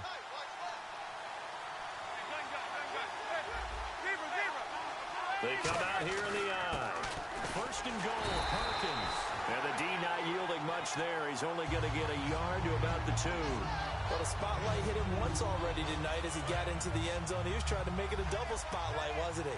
But credit the defense, bottling him up, not letting him get in for the second score there. Second down, the ball on the 2 here, second and goal. Now Perkins, and he is going to lose yardage here. They'll wind up losing 3, and now it's third down. From our vantage point, that was just one bad play by the offensive line in a series of really good ones tonight. But I know that they're going to be really ticked off. It's a lot like a baseball pitcher losing a no-hitter late in the game. Manning now on third and goal. That's going to be caught at the 10-yard line. And he will take it on in for a giant touchdown. Odell Beckham, a 5-yard touchdown. And they will take a 7-point lead now. And the Giants add on to their lead. After the touchdown, it's Robbie Gould now to kick it away. That'll be taken in the end zone. And he'll take this one near the 25, call it the 26-yard line. So here's the Bills offense now. They get ready for their first possession of the second half. They're down in this game. A chance for the offense, though, to put something on the board, get some momentum here in half 2. Try and get things kick-started for them. And you know at the half, they discussed how they were going to get that done. This is where scripting comes into play a lot of the time. How many plays do you script coming out of the second? Most of the time in the first half, you're scripting 12 to 16. I think in the second half, you're really scripting more like 8 to 10. Kind of a starter or an opener, whatever terminology they use. Just something to get you off to a quick start. And they're going to go soft on the corners. They'll go again to McCoy. And for one of the first times tonight, he's going to be held up at the line of scrimmage. No gain on the play there, so they're left with a 3rd down and 6. And that's one of the few times they've been able to contain him. He's had a heck of a game, and maybe he's getting a little bit tired from how many times he's carried the ball. But I always think back to what all those old coaches say. The ball's not that heavy. Keep carrying it, kid. A fake to McCoy. Now it's Taylor. And this is caught by Watkins. And he'll be taken down, but not before he gets into enemy territory. And at this stage, down in the second half, looks like they just wanted to find a way to get it in the hands of their playmaker, and they did. I think you're exactly right. I don't think the coordinator's looking at his play sheet and trying to figure out which play will work well. He's trying to figure out how to get the ball to the playmaker that you just described. Looking down at that sheet, you find people plays, not necessarily X's and O's. And that's exactly what they did there. Offensive linemen love creating space for their guys carrying the ball, but when that guy also breaks tackles and creates extra yardage, they almost feel like he's one of them, and they really embrace him. Offense staying ahead of the chains here, 2nd and 3.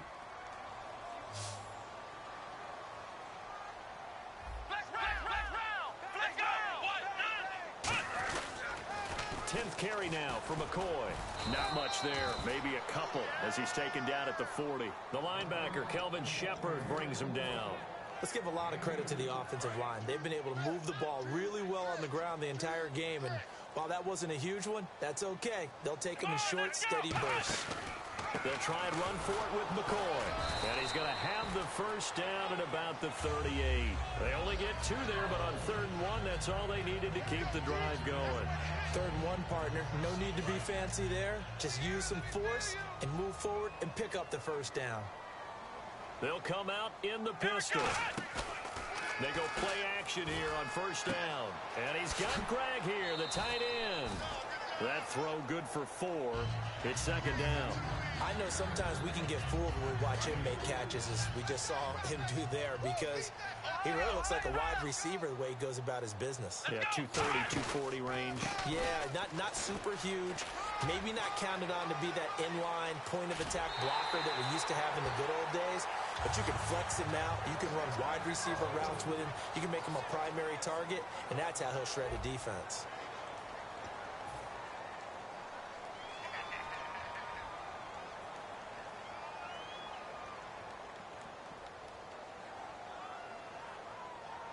And the 8th play on this drive coming up. Possible run anticipation here as the D-line sandwiches together. So the chains are on their sides. It's 1st and goal from the 6. Only a yard that time, 2nd and goal. Be interesting to see now what they do offensively down near the goal line after not much there that time. As the offensive play caller, that may change your sequence now. Instead of coming right back with a running play, you may have to go to the air. They come out here in the I. Now receiver in motion left. Now Taylor going to hand this one off to McCoy. And he's going to press this one forward as they stop him right around the 1. Give him right around 4 on the carry. We'll see if they want to keep pounding here on 3rd and goal. And they're knocking on the door as they come to the line here on 3rd and goal from the 1. They come out with 1 back and 3 tight ends.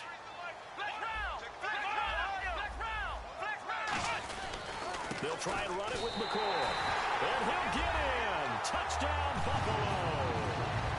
LaShawn McCoy, his 2nd touchdown of the night. And the Bills are an extra point away from tying the football game. And he knocks it through.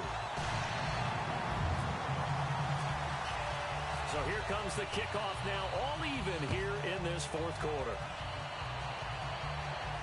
That's fielded in the end zone.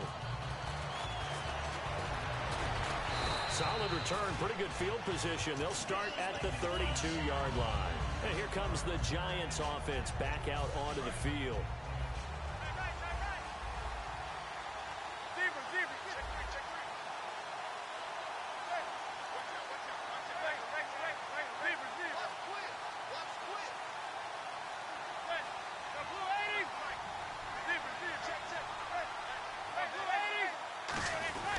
They'll let Perkins carry to start the drive. Found a little room there as he's up to about the 37. He'll get a nice chunk there on the 1st down run, and it's 2nd and 4. First play of the drive, let's give credit all around. Excellent blocking, but the guy carrying the ball, he was the finisher. A really nice run. They go with Perkins again. And he'll take this up over the 40 to about the 41. A 3-yard pickup on 2nd and 4. Now they'll need to convert here on 3rd and a little more than a yard.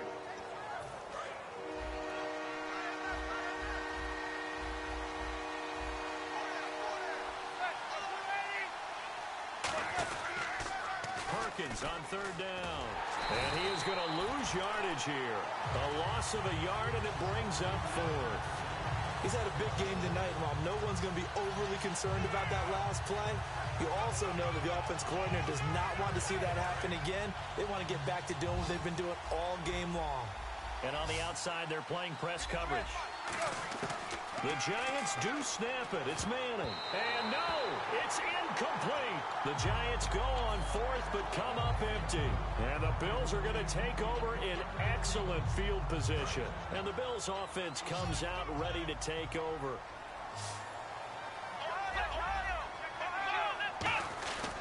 Now a first down carry here for McCoy. And he'll get 4 here down to the 35-yard line. The tackle by Janoris Jenkins. With that kind of run on first down, that's a winning type of a run. That just sets things up for them moving forward as they begin the drive. Here we go. Another carry tonight for McCoy. He's been the workhorse. They'll say no gain on the play there, and now it'll be third down. And there's a nice stop for the defense. They've had a tough time containing this guy all game long, but maybe they can build a little bit off of that play, a little bit of confidence, a little bit of momentum. Yeah, every now and then you can actually tackle that guy. Watkins alone on the left side. From the gun on third down, it's Taylor. And this is caught. That's Watkins. And that one good for 16 yards and a first. I don't care how many times we see it. I still get a kick out of watching quarterbacks and receivers do the pass tree in pregame warm-up. But I always remember that when we go to practices, we see that after practices as well. They really tune it up, don't they? They tune it up. They know why they do it for these situations. First down. And they build that trust, and that's why they're able to find him in this type of a situation. He'll get forward for 3 down to the 16-yard line.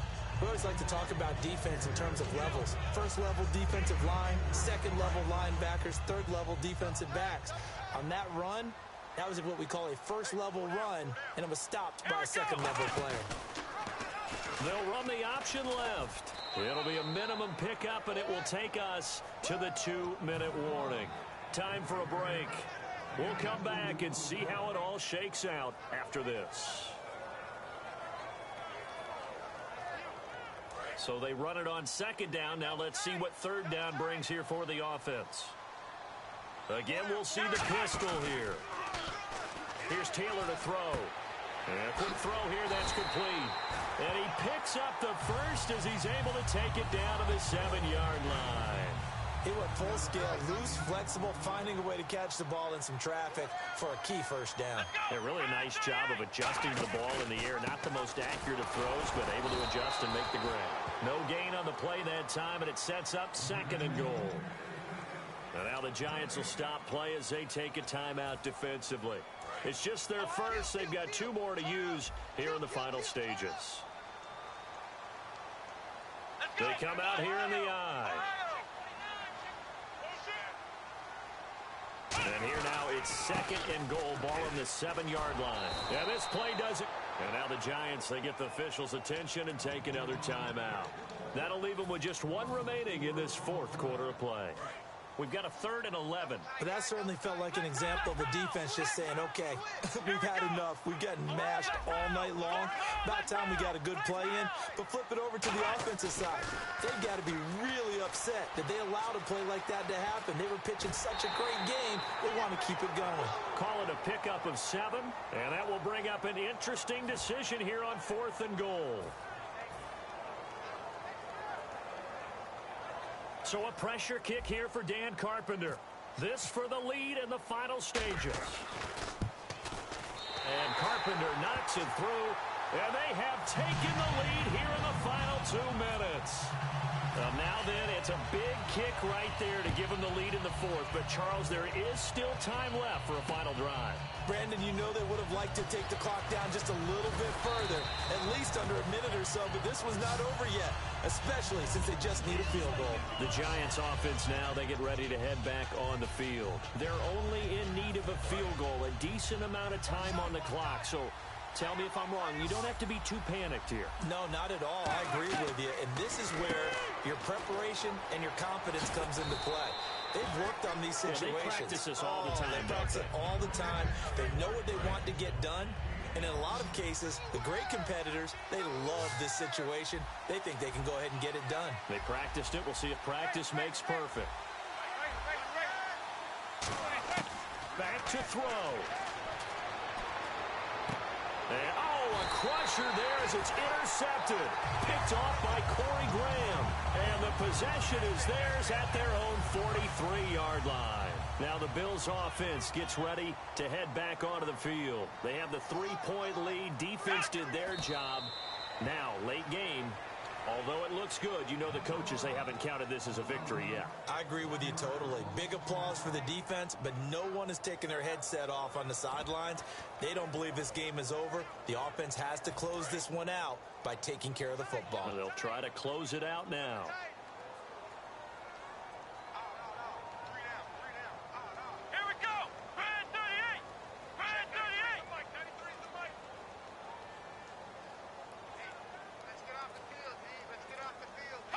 The Bills on their way to victory now as they take the knee.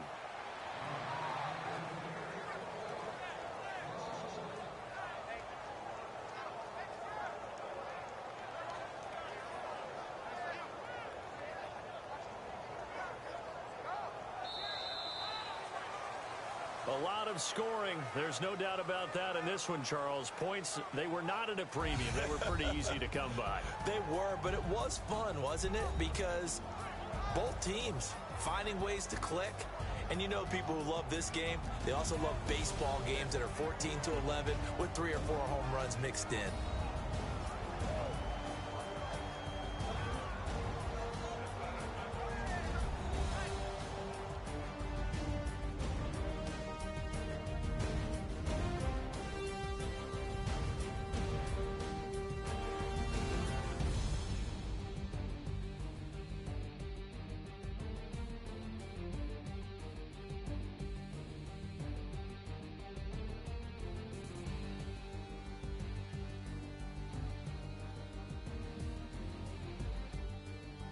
So that'll do it for my partner, Charles Davis, and the best darn crew in the industry. I'm Brandon Gaudin.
Tonight we ain't going out, so we invited everybody. The made, they're way too strong, but ain't nobody saying sorry. The speaker's so blown, no one knows what it is, but we keep it on repeat 'cause we don't want it to end. We got the rest of our lives for the rest of our lives. And the rest of tonight for whatever feels right. We're doing it our way, just acting our age. One day we'll look back just shaking our heads, but right now we're too fast to slow down just yet. We're doing it our way, just acting our age. Just acting our age. There's people here that I just met, but we're acting like we go back. It's 3 a.m., but we ain't done yet, trying our best to make it last. Freedom running through us like an open. We're too high on being young and there's still to race. We've got the rest of our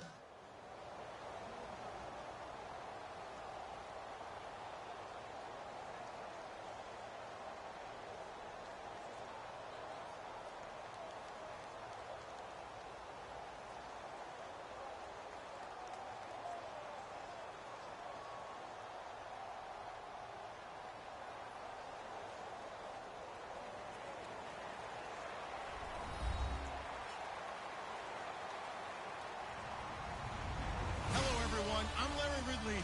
You're tuned into the NFL on EA Sports. Two wide receivers will be looking to be #1 targets on the field in today's game. It's Macklin's Chiefs going up against Watkins's Bills. So let's send you up to Orchard Park, New York. Standing by, Brandon Godden and Charles Davis. Thank you very much, Larry. We are here on a beautiful afternoon for football. Today, we're set for a good AFC matchup between the Kansas City Chiefs and the Buffalo Bills. And it's a pretty good return here as he'll get it up to the 29-yard line.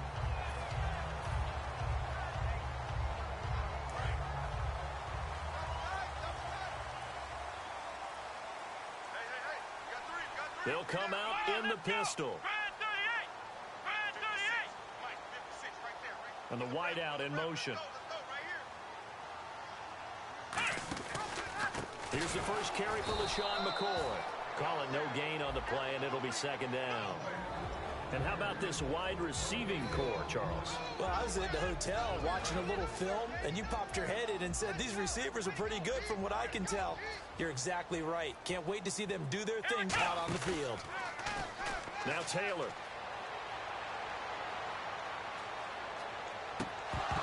And he slings one that's incomplete. And a glance now at the Chiefs' defense. Justin Houston is truly one of the elite pass rushers in the league. Knows how to get to the quarterback with a variety of moves.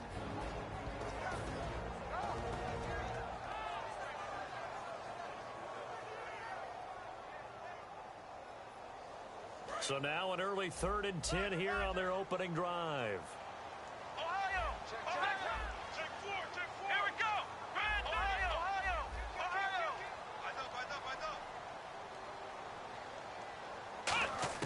To throw is Taylor. Escaping the pressure right. Now he'll let it go deep right side. So they took a shot there on 3rd down, couldn't get it. Now it's 4th. What I loved about meeting with these coaches before the game is we didn't even have to ask any questions. They told us that they were going to be aggressive and push the ball downfield. They weren't successful on that play, but look for them to try it again later.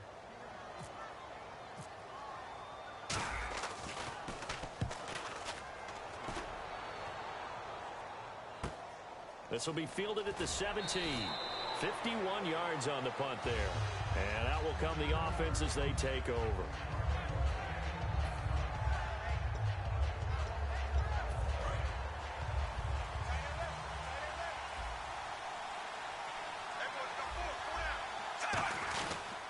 On the ground, it's the first carry here for Jamal Charles. Credit him with a 1-yard gain there to make it 2nd and 9. And as we peer at this offense now, let's look at Jamal Charles, a guy who continues to be so productive in this league. No matter where he touches it on the field, there's a very good chance.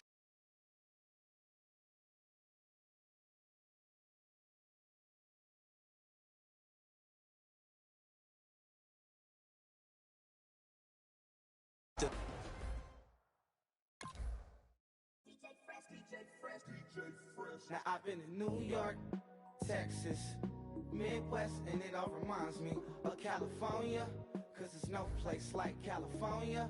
California, AATLMIA-DMV, all reminds me of California, cause there's no place like California. California, New York, Texas, Midwest, and it all reminds me of California, cause there's no place like California. I got some out in Dallas, now I'm smelling like LA. Met a from Miami to the Machiavelli. Left the kids on the belly, left the vid on my celly. She ate like spaghetti, I'm hitting gas and Dreddy. Met some killers in Memphis, like they from Oakland. Give me my flowers while I can smell them. Ain't talking about roses, literally I'm lean. Mix it like a bought it in Nashville. Then I woke up in Tulsa, Oklahoma. It's sun, California, but nothing like Compton. It's more like Calistoga, and it's hot as Arizona. I pop me up Fresno, hard colder than Minnesota in October. Don't interrupt, darling, I'm in the zone. Why does every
everybody. I'm Larry Ridley. You're tuned into the NFL on EA Sports. Anticipation is mounting for today's game, and we've got two quarterbacks looking to make an impact. It's the Bills going up against the Dolphins. With that, let's go down to Miami. Standing by, Brandon Godden and Charles Davis.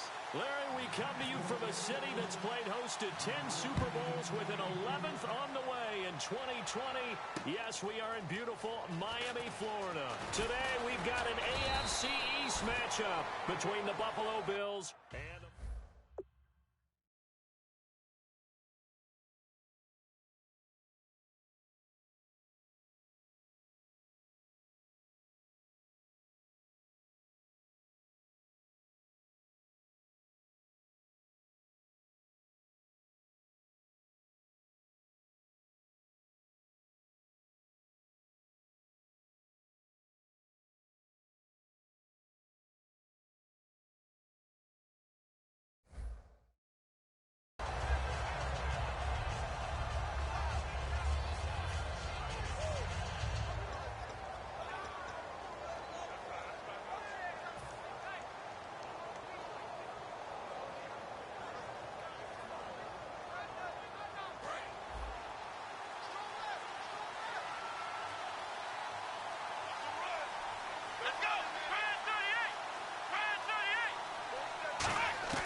Throwing now, Taylor on first down. Looking this time for Woods, and it's intercepted. A great read, and it's picked off. And he's able to get it back to right around the 27. Well, partner, that was not a good omen right there. The very first play from scrimmage, you just want to give yourself a nice, simple throw and hopefully get yourself into a rhythm. That is the last thing you're expecting. And now you put your defense in a tough spot right from the word go. They'll run with Drake. And he's going to be met at the line of scrimmage and taken down. It's a loss of a yard there, and now second down. Brandon, that play ended so fast, it's almost as if the quarterback handed it to the runner, and the tackle was there right away for a loss of yardage. Now Tannehill, and caught by Cameron right side. 8 yards on the completion, but now they face third down. Coaches always harp on the quarterback reading the defense and getting it to the open man. That's good recognition there. And how about what he did after the catch? Yeah, hit your tight end, let him get some rack. Yeah, when he gets moving, not many guys want to come over and put a hit on him, do they? On third and short, Drake. He didn't get the touchdown, but he did get the first down as he's tackled at the 1. Love the run right there. And when you analyzed him coming out of college, when you tried to put a grade on him, you saw the flashes while he was in school, but you didn't see the full production. You didn't see the finished product. He's a little bit raw, but you can see why people liked him. Those types of runs make you think there's plenty more there, and we'll see if that continues for him. It's a loss of 4 there, bringing up second down. I don't know if there's any other way to put it, but that play was blown up right from the snap. How about the guys on the defensive side of the ball? It's almost like they were in the offensive huddle. It's one thing to stand him up from that 1-yard line. Pushing him back to the 5, though. Wow. And he will score. Touchdown, Miami. Ryan Tannehill taking it in from 4 yards out. And the Dolphins are going to take a first-quarter lead. So a quarterback scramble, certainly a pass play, but he saw something, tucked it, and got in the end zone. A lot of quarterbacks, when they scramble, they're scrambling to create more time to throw the ball downfield. In this situation, as you noted, he tucked it and took off. Great play by him. Here's Percy Harvin now on the return.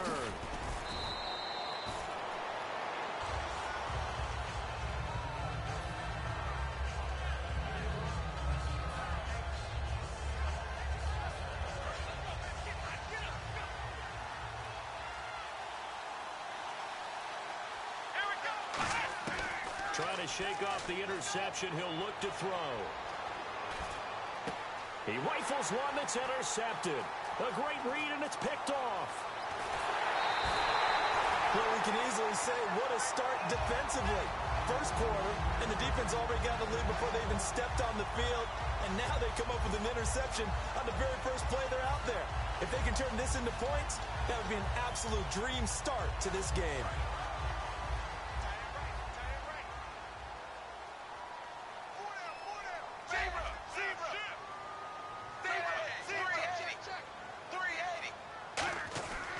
after the interception. Here's Tannehill. And his first look is incomplete. Jarvis Landry, the intended receiver, and it's second down. Time to feature the offensive starters, and our first chance to get a look at Parker. Devontae Parker came out of Louisville with a guy who was known as a mature receiver. Runs routes really well, but the best part of his game, he'll jump over you at the end of a route and go get the football. Here's the 11 starters on defense for Buffalo, and the new coaching staff really coming in. They can look at two numbers, kind of yin and yang. They're good against the pass, 6th in the league, 29th, though, against the run. Well, if you look at this new coaching staff that has taken over in Buffalo and trace their past, it starts with them stopping the run because they are a very aggressive, blitz-happy type of a group, but it only begins with stopping the run first. So I expect that number to improve in 2017 for Buffalo. And Frank's kick is good. And the lead moves to 10-zip. So they had great field position, but a 3-play drive that actually goes backwards, and then they kick the field goal. And I think the key sequence in there, the key phrase you just gave us, a 3-play drive. Had the momentum, great field position, unable to move the football.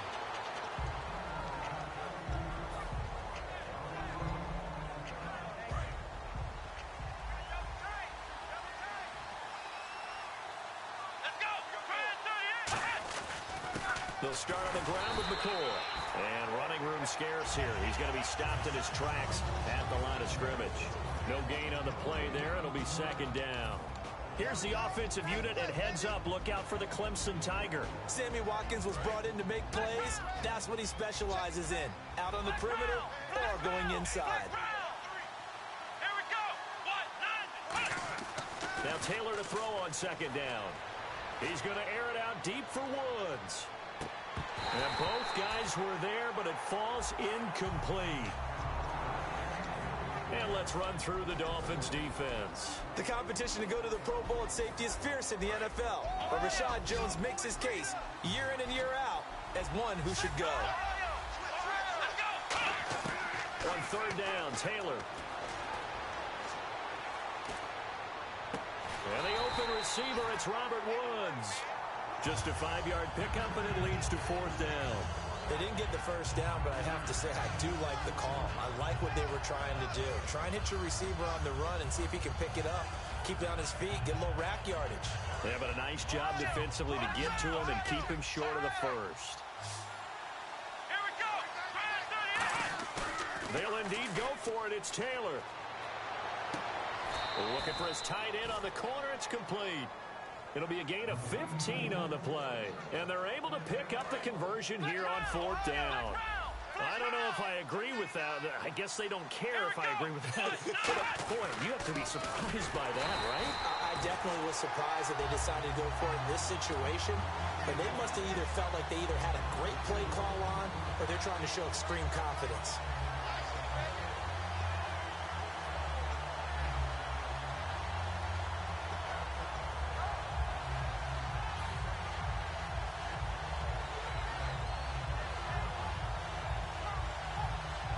Offense needs something here on second down. It is second and long.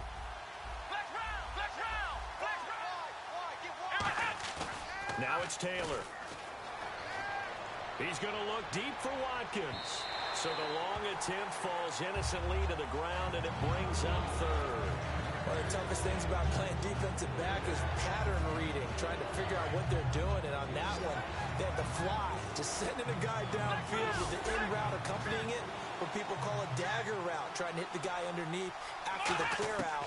In this case, though, they're not able to get it done. Yeah, they said forget the underneath route. Hit him for the guy on the fly, but as you said, incomplete. Third down is the down. Both sides know they absolutely have to win. And the name of the game for the defense is pressure on the quarterback. But pressure on the quarterback with and look at this. It's a fake.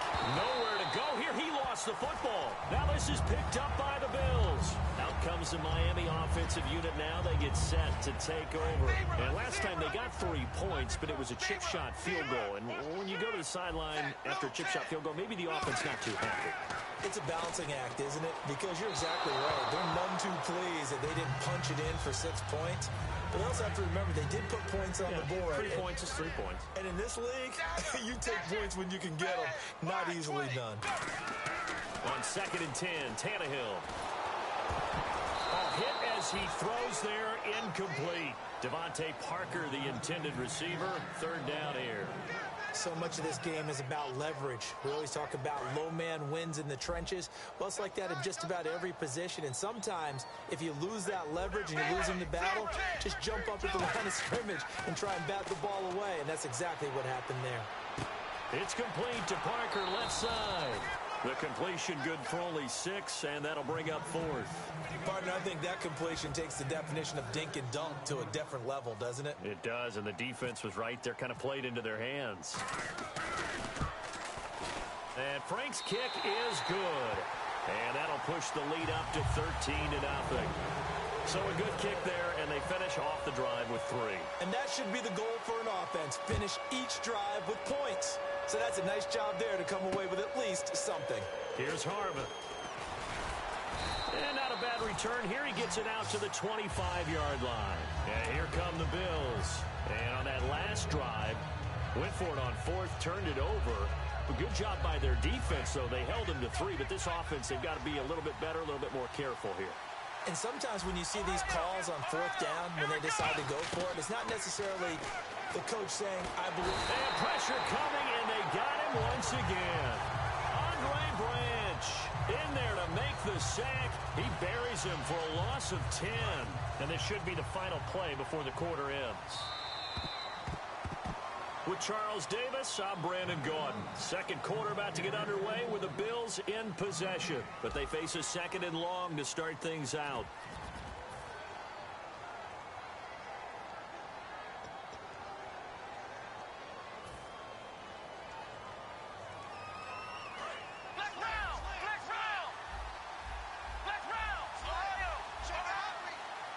One man in the backfield. That's McCoy.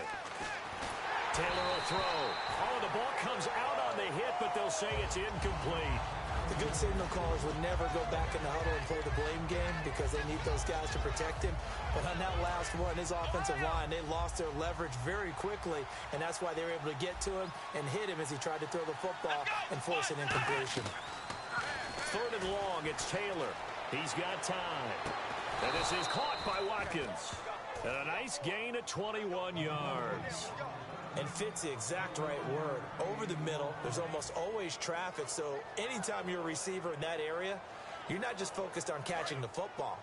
You're wondering where the collision's going to come from, right? Because there's almost always someone there able to concentrate, catch it, and even added a little extra at the end with a short run. Quick hitter here, it's complete.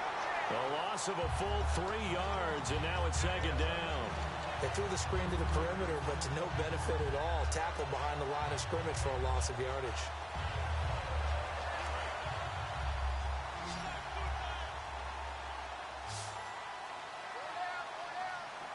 Here we go. What? 9. What? 9. Black round. Here we go. A fake to McCoy. Now it's Taylor. And this one's incomplete. He was trying to get it to LaShawn McCoy, and it's 3rd down.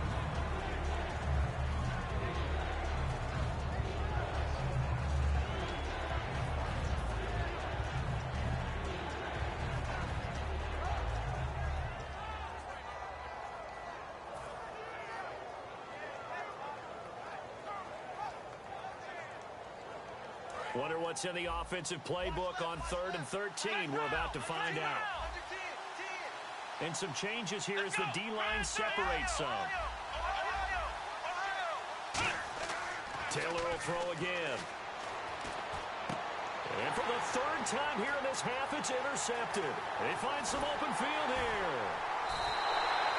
Well, it's 3rd and long, and you've got a few different ways to play it offensively. But this is not the type of offense that's going to wave the white flag. They're going to keep chucking it. And this time, it results in an interception.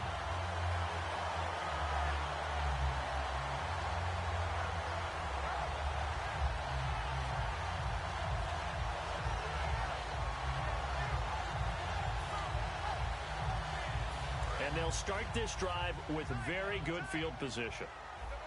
Looking to jam the receivers at the line here. Press coverage look defensively. Now a play fake here on 1st down. Looking for his running back, and he's got him. Call it a gain of 5, and that'll make it a second down. So many times you hear today's NFL described as a space game. Get your best players into space with the football in their hands. That's why sometimes you just swing it out to your runner, get him out in the flat, and let him have a chance to make people miss an open field. And this play goes nowhere, losing yardage back to the 15. I would not want to be an offensive lineman in today's NFL, especially not a center or a guard, if you got to deal with these massive defensive tackles who could not just beat you with strength, but they can beat you with quickness and guile as well. They can get upfield and make plays. And a lot of times what they're taught, just go ahead and tackle everyone that comes in your area and keep the one with the ball. A short gain that doesn't get them the first down brings up a fourth down situation. And now the Bills are going to stop it as they call a timeout. They'll have 2 remaining as we step aside here in this second quarter.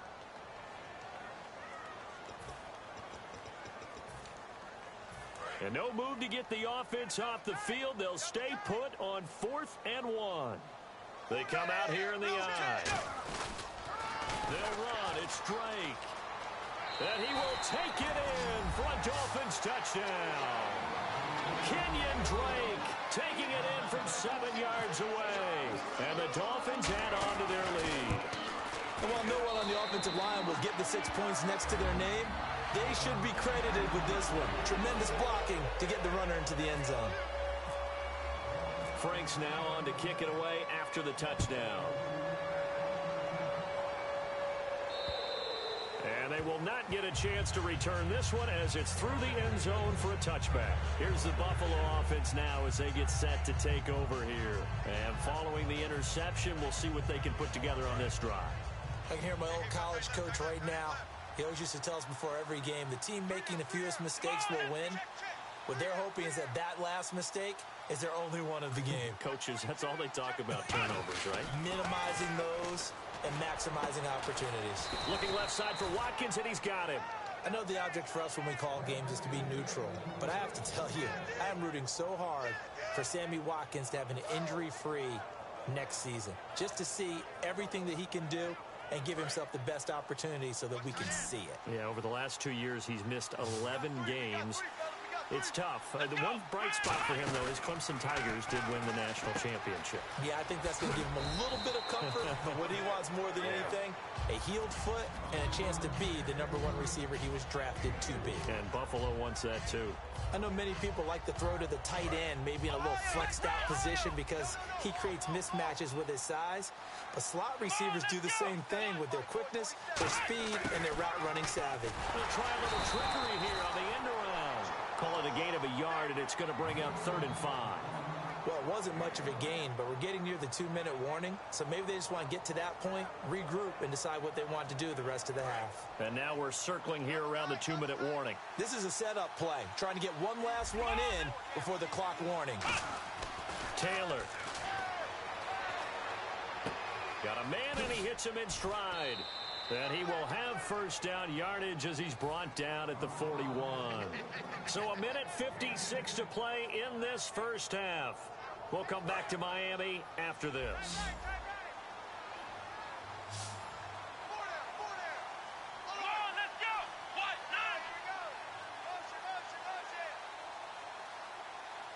And he goes in motion here in the backfield. Now Taylor. And no escaping this time as he'll go down. They got him for a sack. Andre Branch. He's the one that got to him. He takes him down for a loss of 9.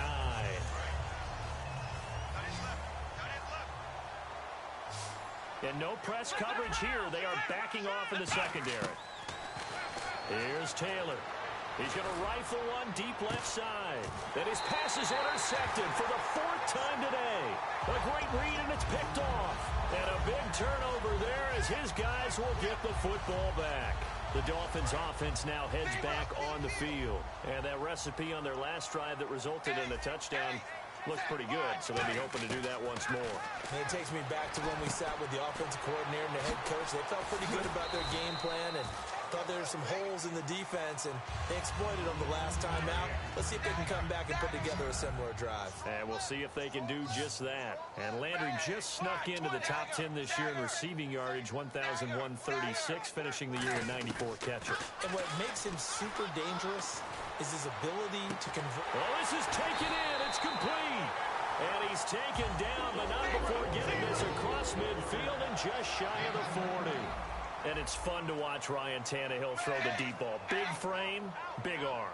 And I think that his time as a wide receiver in college has helped him in this aspect. He understands what it looks like at the receiving end, so he knows exactly what he's throwing to. They'll give him a yard on the play, and it'll make it second down. Yeah, not much there that time, and I think we were both wondering once he got out of the box whether he'd just throw the ball away, and he winds up only picking up a yard or two. They come out 5 wide, 3 of them to the right side. Here's Tannehill now on second down. And over the middle, this is Parker. And he'll get this one down to about the 20-yard line. Now hold everything here. We're going to get a timeout by the offense. It's just their first, so they'll have 2 remaining here before we get to halftime. Here's Tannehill. And throw right side complete to Parker. Now whistles come in. We're going to get a timeout here by the offense. So that means they're down to 1 remaining here as we head toward halftime. To throw on second down is Tannehill. And that is caught. Touchdown, Miami. Jarvis Landry, an 11-yard touchdown. And the Dolphins are able to grow their lead. I heard a coach talk about those late-in-the-half scores, especially ones that give your team a pretty decent cushion. He said those could be the ones that can finish off a squad if you let them. Yeah, they've got the cushion. This half has been theirs. Frank's now on to kick it away after the touchdown. And this will not be returnable. It's out of the back of the end zone for a touchback. Now the Bills offense gets ready to head back onto the field. And with time quickly fading here in the second quarter, not sure how aggressively, offensively they want to play this.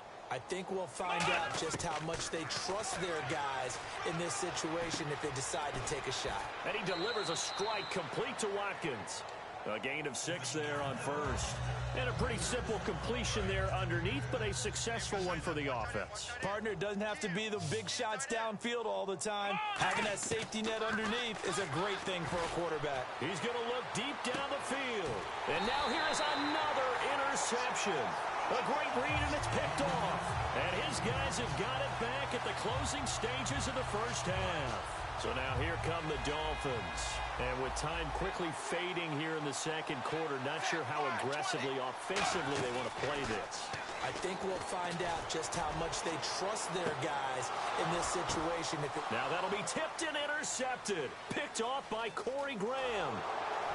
And his guys have got it back at the closing stages of the first half. The Bills offense now, they get set to head back onto the field. And from this spot in the field with the clock where it's at, you think we're just going to see a knee and that's it? And I think in this situation, that's the proper play. But we do know there's some risk takers out there that may want to take one more shot before the clock runs out. First half in the book. Jeez, they don't even want to let their guys get a drink of water. All right, third quarter, let's get to it. Both teams appear ready for the fight ahead, and we resume action here in quarter number 3. And this will be a touchback as that sails over the end line. Out comes the Dolphins now. They'll go on offense first here in this third quarter. They built a good first half lead. Now they have a chance to add on to it. And what I'm thinking is that the offensive staff spent the entire halftime just working with them on, here's what we think. Under pressure, and he's going to go down. Tannehill sacked. They dial up the corner blitz that time, and it delivers to the tune of a 9-yard loss. On second down, here's Tannehill. Being chased out left. Oh, he's got a little daylight. And able to get this across the 20 before going out of bounds. It's a gain of 7, and that's going to lead to a 3rd and 12. Okay, he's not going to get the first down, but this is still a nice job of buying some time and then running to get to the sideline and get out of bounds and avoid the big hit. Tannehill now to throw. And he hits the tight end. It's Deion Sims. The 21 yards there as they convert on 3rd. So he makes the grab and the chains move forward. Nice job by the offensive line giving them time to complete that first down pass. And the D-line pinching together must be expecting the run. Going up top. And that one falls incomplete. Looked like he might have had position there, but he couldn't hold on and it's second down. On every offensive coordinator, every play caller sheet, they have about 5 or 6 plays per game that they call shot plays or big plays, and you don't get many opportunities to dial them up, and they just did, and they drop it with a great chance to make a big play. That's going to hurt. He goes for 18 there as the drive will continue. Almost not fair. The big guy running the corner route, being able to lean and push and get to where he wants. So how do you stop it? A lot of times you want to have a linebacker on him, a bigger body guy who can handle him physically. But a lot of times that doesn't work as well because his quickness often wins the route. And it pops free. The collision there jarred the ball loose and brings up second down. Everything about that play tells you about today's NFL offenses and what they're asking out of running backs. You can't just be a guy who can run the football. You have to be able to catch it as well, and he didn't get that done on that play. Now Tannehill. He's going to look deep now for Landry, and he's unable to grab it. Thought he might have had position, couldn't hold on, third down. Here comes the 7th play now of this drive as this is 3rd and 10.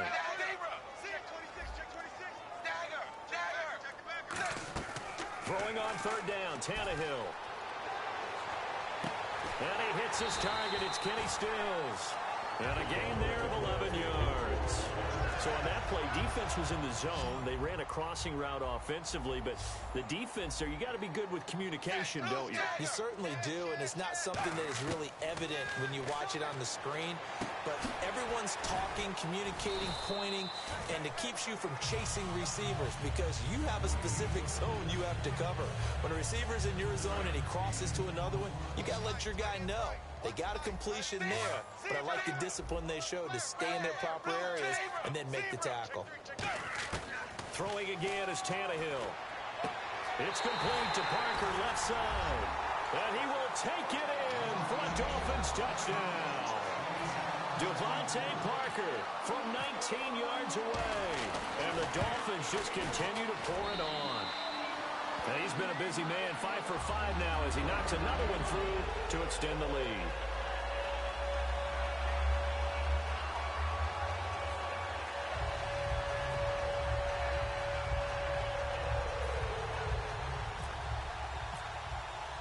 Frank's now on to kick it away after the touchdown.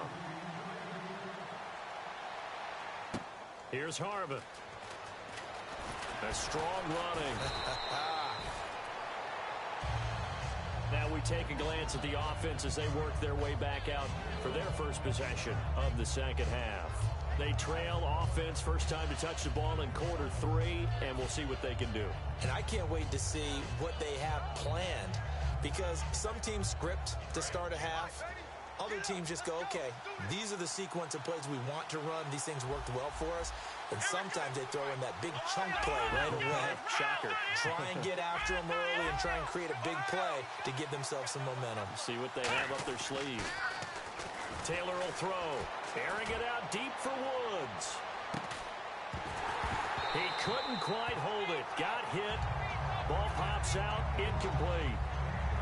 Well, I guess we just discovered that someone is certainly not going to sit back and just take it in this game, huh? No, they were trying to get that touchdown back in one shot. One shot, trying to help out his defense and let the other team know they were coming after him. Here's Taylor, and he's got his big tight end over the middle, complete.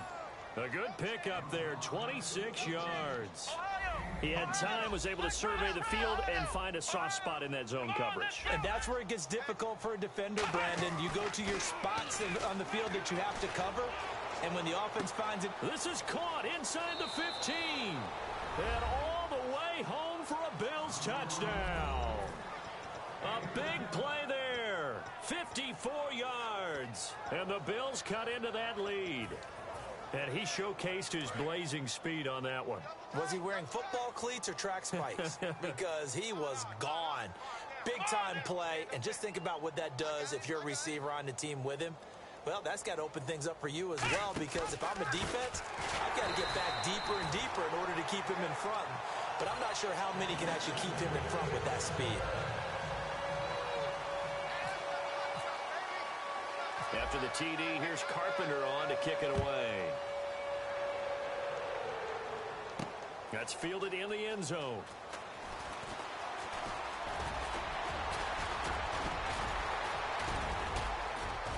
And he'll return this one all the way onto the other side of the field.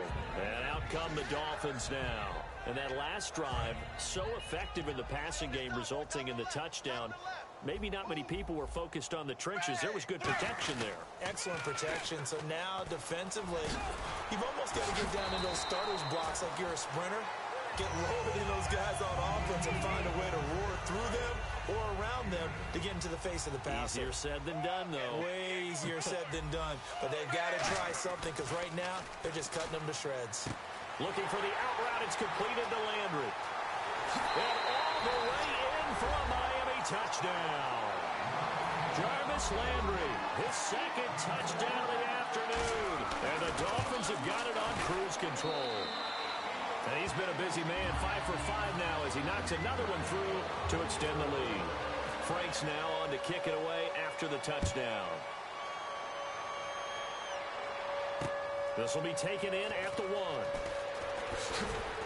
And not a bad return here. He gets it out to the 25-yard line.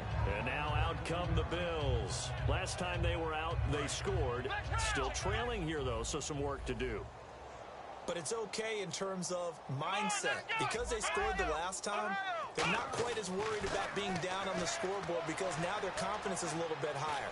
They feel like they've got something going, and they feel like they can attack again and put more points on the board. Are you scoreboard watching if you're the offense, or are you just focused on this drive? We wouldn't be telling the truth if we said that they didn't scoreboard watch. Everyone does it to some extent, but you've got to set it aside right now and just focus on this series. That'll take care of the scoreboard if they punch it into the end zone. And that is intercepted. Or was it? Wait, they'll say no.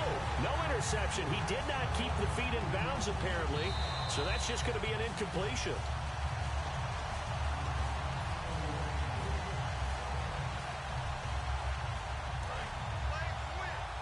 Well, he challenged the play. It did not pay off. And that means he lost a timeout in that challenge. And as a coach, you hate that. Don't know if you took the advice of the player. You threw it yourself, but it didn't go your way. At the end of the day, it all comes back to the head coach. He has the final determination on whether to actually challenge the play or not. In this case, it didn't pay off for him. And that's got to be so heartbreaking. You throw that flag, you probably feel really confident, and then all of a sudden, boom, you lose the challenge. Yeah, when you take a look at it, and look at this, another fake. And this is incomplete. A huge gamble, and it does not pay off. The Dolphins offense now working their way back onto the field. And they'll just simply be looking to build off the confidence of the last time out where they scored a touchdown. And confidence is powerful, isn't it? When you've scored once, you feel like you can go back out there and get it done again. Doesn't matter what the defense throws at them. They feel like they're in a groove right now, and they want to get out there and show it. Yeah, hoping to stay in that groove here this go-around. Tough day. Tough sledding right there, and it's been that way the entire game. Not a whole lot of room to ramble for him. Yeah, you're right. It's been that way all afternoon. Didn't get a whole lot better there. No gain on the play there, so that doesn't help. Now they're looking up at a 3rd and 9 situation.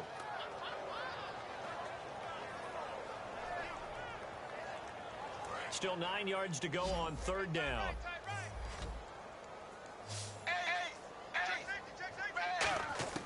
Out of the gun, Tannehill. Wide open receiver complete. And he has the first down before he's tackled at the 5. 19 yards on the pickup there, and now they'll have it 1st and goal. And now the offense operates in the red zone. A shotgun snap for Tannehill. Looking for Stills here, and it's intercepted. Picked off by Ronald Darby. And a big turnover there as his guys will get the football back. The Bills getting set to go. And this offense last time turned it over, went for it on 4th, didn't get it. They're lucky, though, because no points against the team on the board, but we'll see how they respond. Yeah, they've got to give a lot of credit to their defensive teammates, don't they? They had their backs on that last series, and because they did so, That allows the coach to still stay aggressive on offense and maybe... And my goodness, another interception. A great read, and it's picked off. And it's a big turnover there on the final play of the quarter. Back now in Miami. And this is a blowout so far as we get set for the fourth quarter. A very one-sided affair.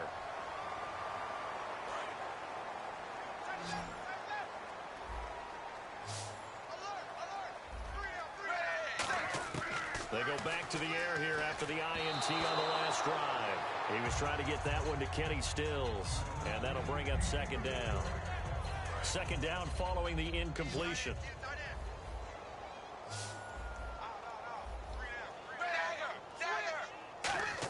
From the gun, here's Tannehill.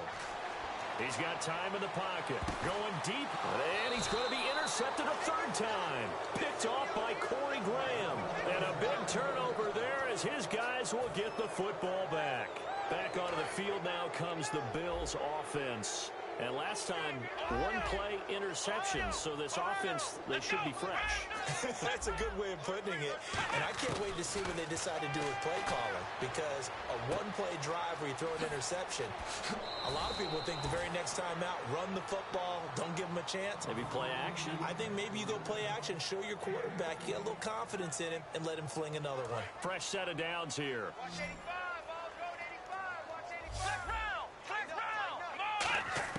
Out of the gun, it's Taylor. Going deep here for Watkins. That's caught at the 25. And he'll be marked down deep into Miami territory. A big play there. Taylor to Watkins. 72 yards. They'll put two receivers left, two to the right. From the gun, it's Taylor. And he'll be hit as he releases it, and that'll fall incomplete. It's always tough trying to keep your guy upright when he's trying to throw the football. When you're dealing with those big, bad guys on the defensive front, it's even tougher. And this time, those guys on the opposite side won the battle, getting to the quarterback and knocking him into an incompletion. Now Taylor to throw. And he's able to get it down to the 2-yard line. And now following that play, we've got a man down defensively, one of the members of the secondary. And we'll just hope he's all right to continue. They come out here in the eye. Here's McCoy. And he takes it in across the chalk for a Bills touchdown. LaShawn McCoy taking it in from a yard out. And the Bills are in for 6. But they decided to run it in and got it done on 3rd and goal. A lot of times that's a passing play. And the kicker just has to come out for the PAT. He can breathe a sigh of relief as well, right? Although I don't know if he's really breathing a sigh of relief. I think he likes to put 3 points on his ledger. And he'll get into the end zone as the 2-point conversion is successful. So still lots of work left to do, but here comes the onside kick. And the Dolphins are going to recover. Now they're down big here in the 4th. They had to try the onside kick. Can't fault them for the effort at least. No, you can't at all. And if nothing else, now you've put something that you're trying to practice, right, that you've worked on into a game situation, and now you can go back and dissect it. So if you need it again sometime, maybe you'll find a better way to do it. But, yeah, this game's pretty much done for them. And his rough afternoon continues. He's going nowhere again. Just a yard on the pickup there, and it'll bring up a 2nd and 9. Pardon me, you know I love to point out when teams break tendency and do something a little bit different from the norm. But when you run the ball in the first play of the drive, that's not a tendency breaker at all. That's just trying to establish yourself as you move forward. And he'll get this one down near the 20-yard line. And a nice gain of 21 yards. And having built that kind of a lead, they're able to do whatever they want right now. All momentum on their side, especially now running the football. Yeah, you're talking about a defense being on their toes. They don't know what's going to hit them next at this point. And this is caught by Parker for a Miami touchdown. Devontae Parker with his 2nd touchdown of the afternoon. And the Dolphins just continue to pour it on. And this one was over a while ago as they just add on to their big lead. Frank's now on to kick it away after the touchdown. And that'll carry over the back line of the end zone for a touchback. And the Bills offense comes out ready to take over. And they're hoping to capture some of that magic they had last time out when they were able to put together a scoring drive. But they're still down here, Charles. Not the major concern, though, because of what you talked about. They scored the last time out. They feel good about themselves. They feel like their game plan is now in effect. They know how to attack and what plays they want to put together. But they've got to keep it moving in the right direction because, as you did note, they are down on the scoreboard. Here's Taylor to throw, finding time. He's going to look deep for one. And this is caught inside the 5. And he is into the end zone for a Buffalo touchdown. Sammy Watkins, 60 yards. And the Bills get a bit closer. And he'll bang that one through. So still lots of work left to do, but here comes the onside kick. And the Dolphins are going to recover. Fourth quarter, they felt like they needed the football back. Unfortunately, they couldn't get it. And I know we brought analytics into the game, and someone has said here that the data says that when a team's expecting an onside kick, 80% of the time, the team expecting it, they do actually recover the ball, which is what we saw here. I just wonder if that number is much more of an anecdotal type of a number. Kind of like when the coaches tell us, well, when you score on special teams, 93% of the time you win the game. I'm still waiting to see that number is empirical.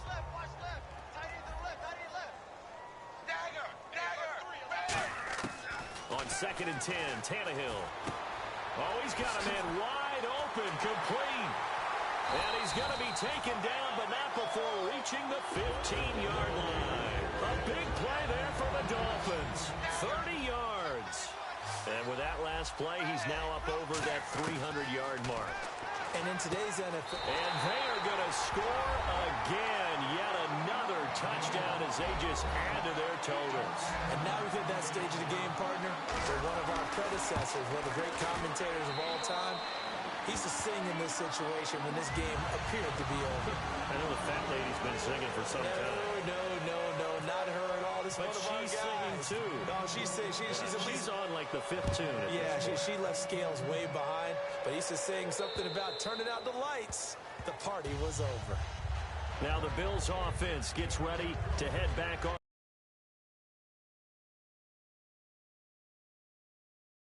And they're going to need another score. Got one last time, but still down here. When you're playing catch-up, every possession becomes crucial, doesn't it? It's vital. Get back out on the field, punch in the end zone again. They know it's not easy, but what they do have going for them, they did score the last time. They think they've got a good formula working. And what about the defense? Well, now you're just saying to yourself, okay, we gave up a score last.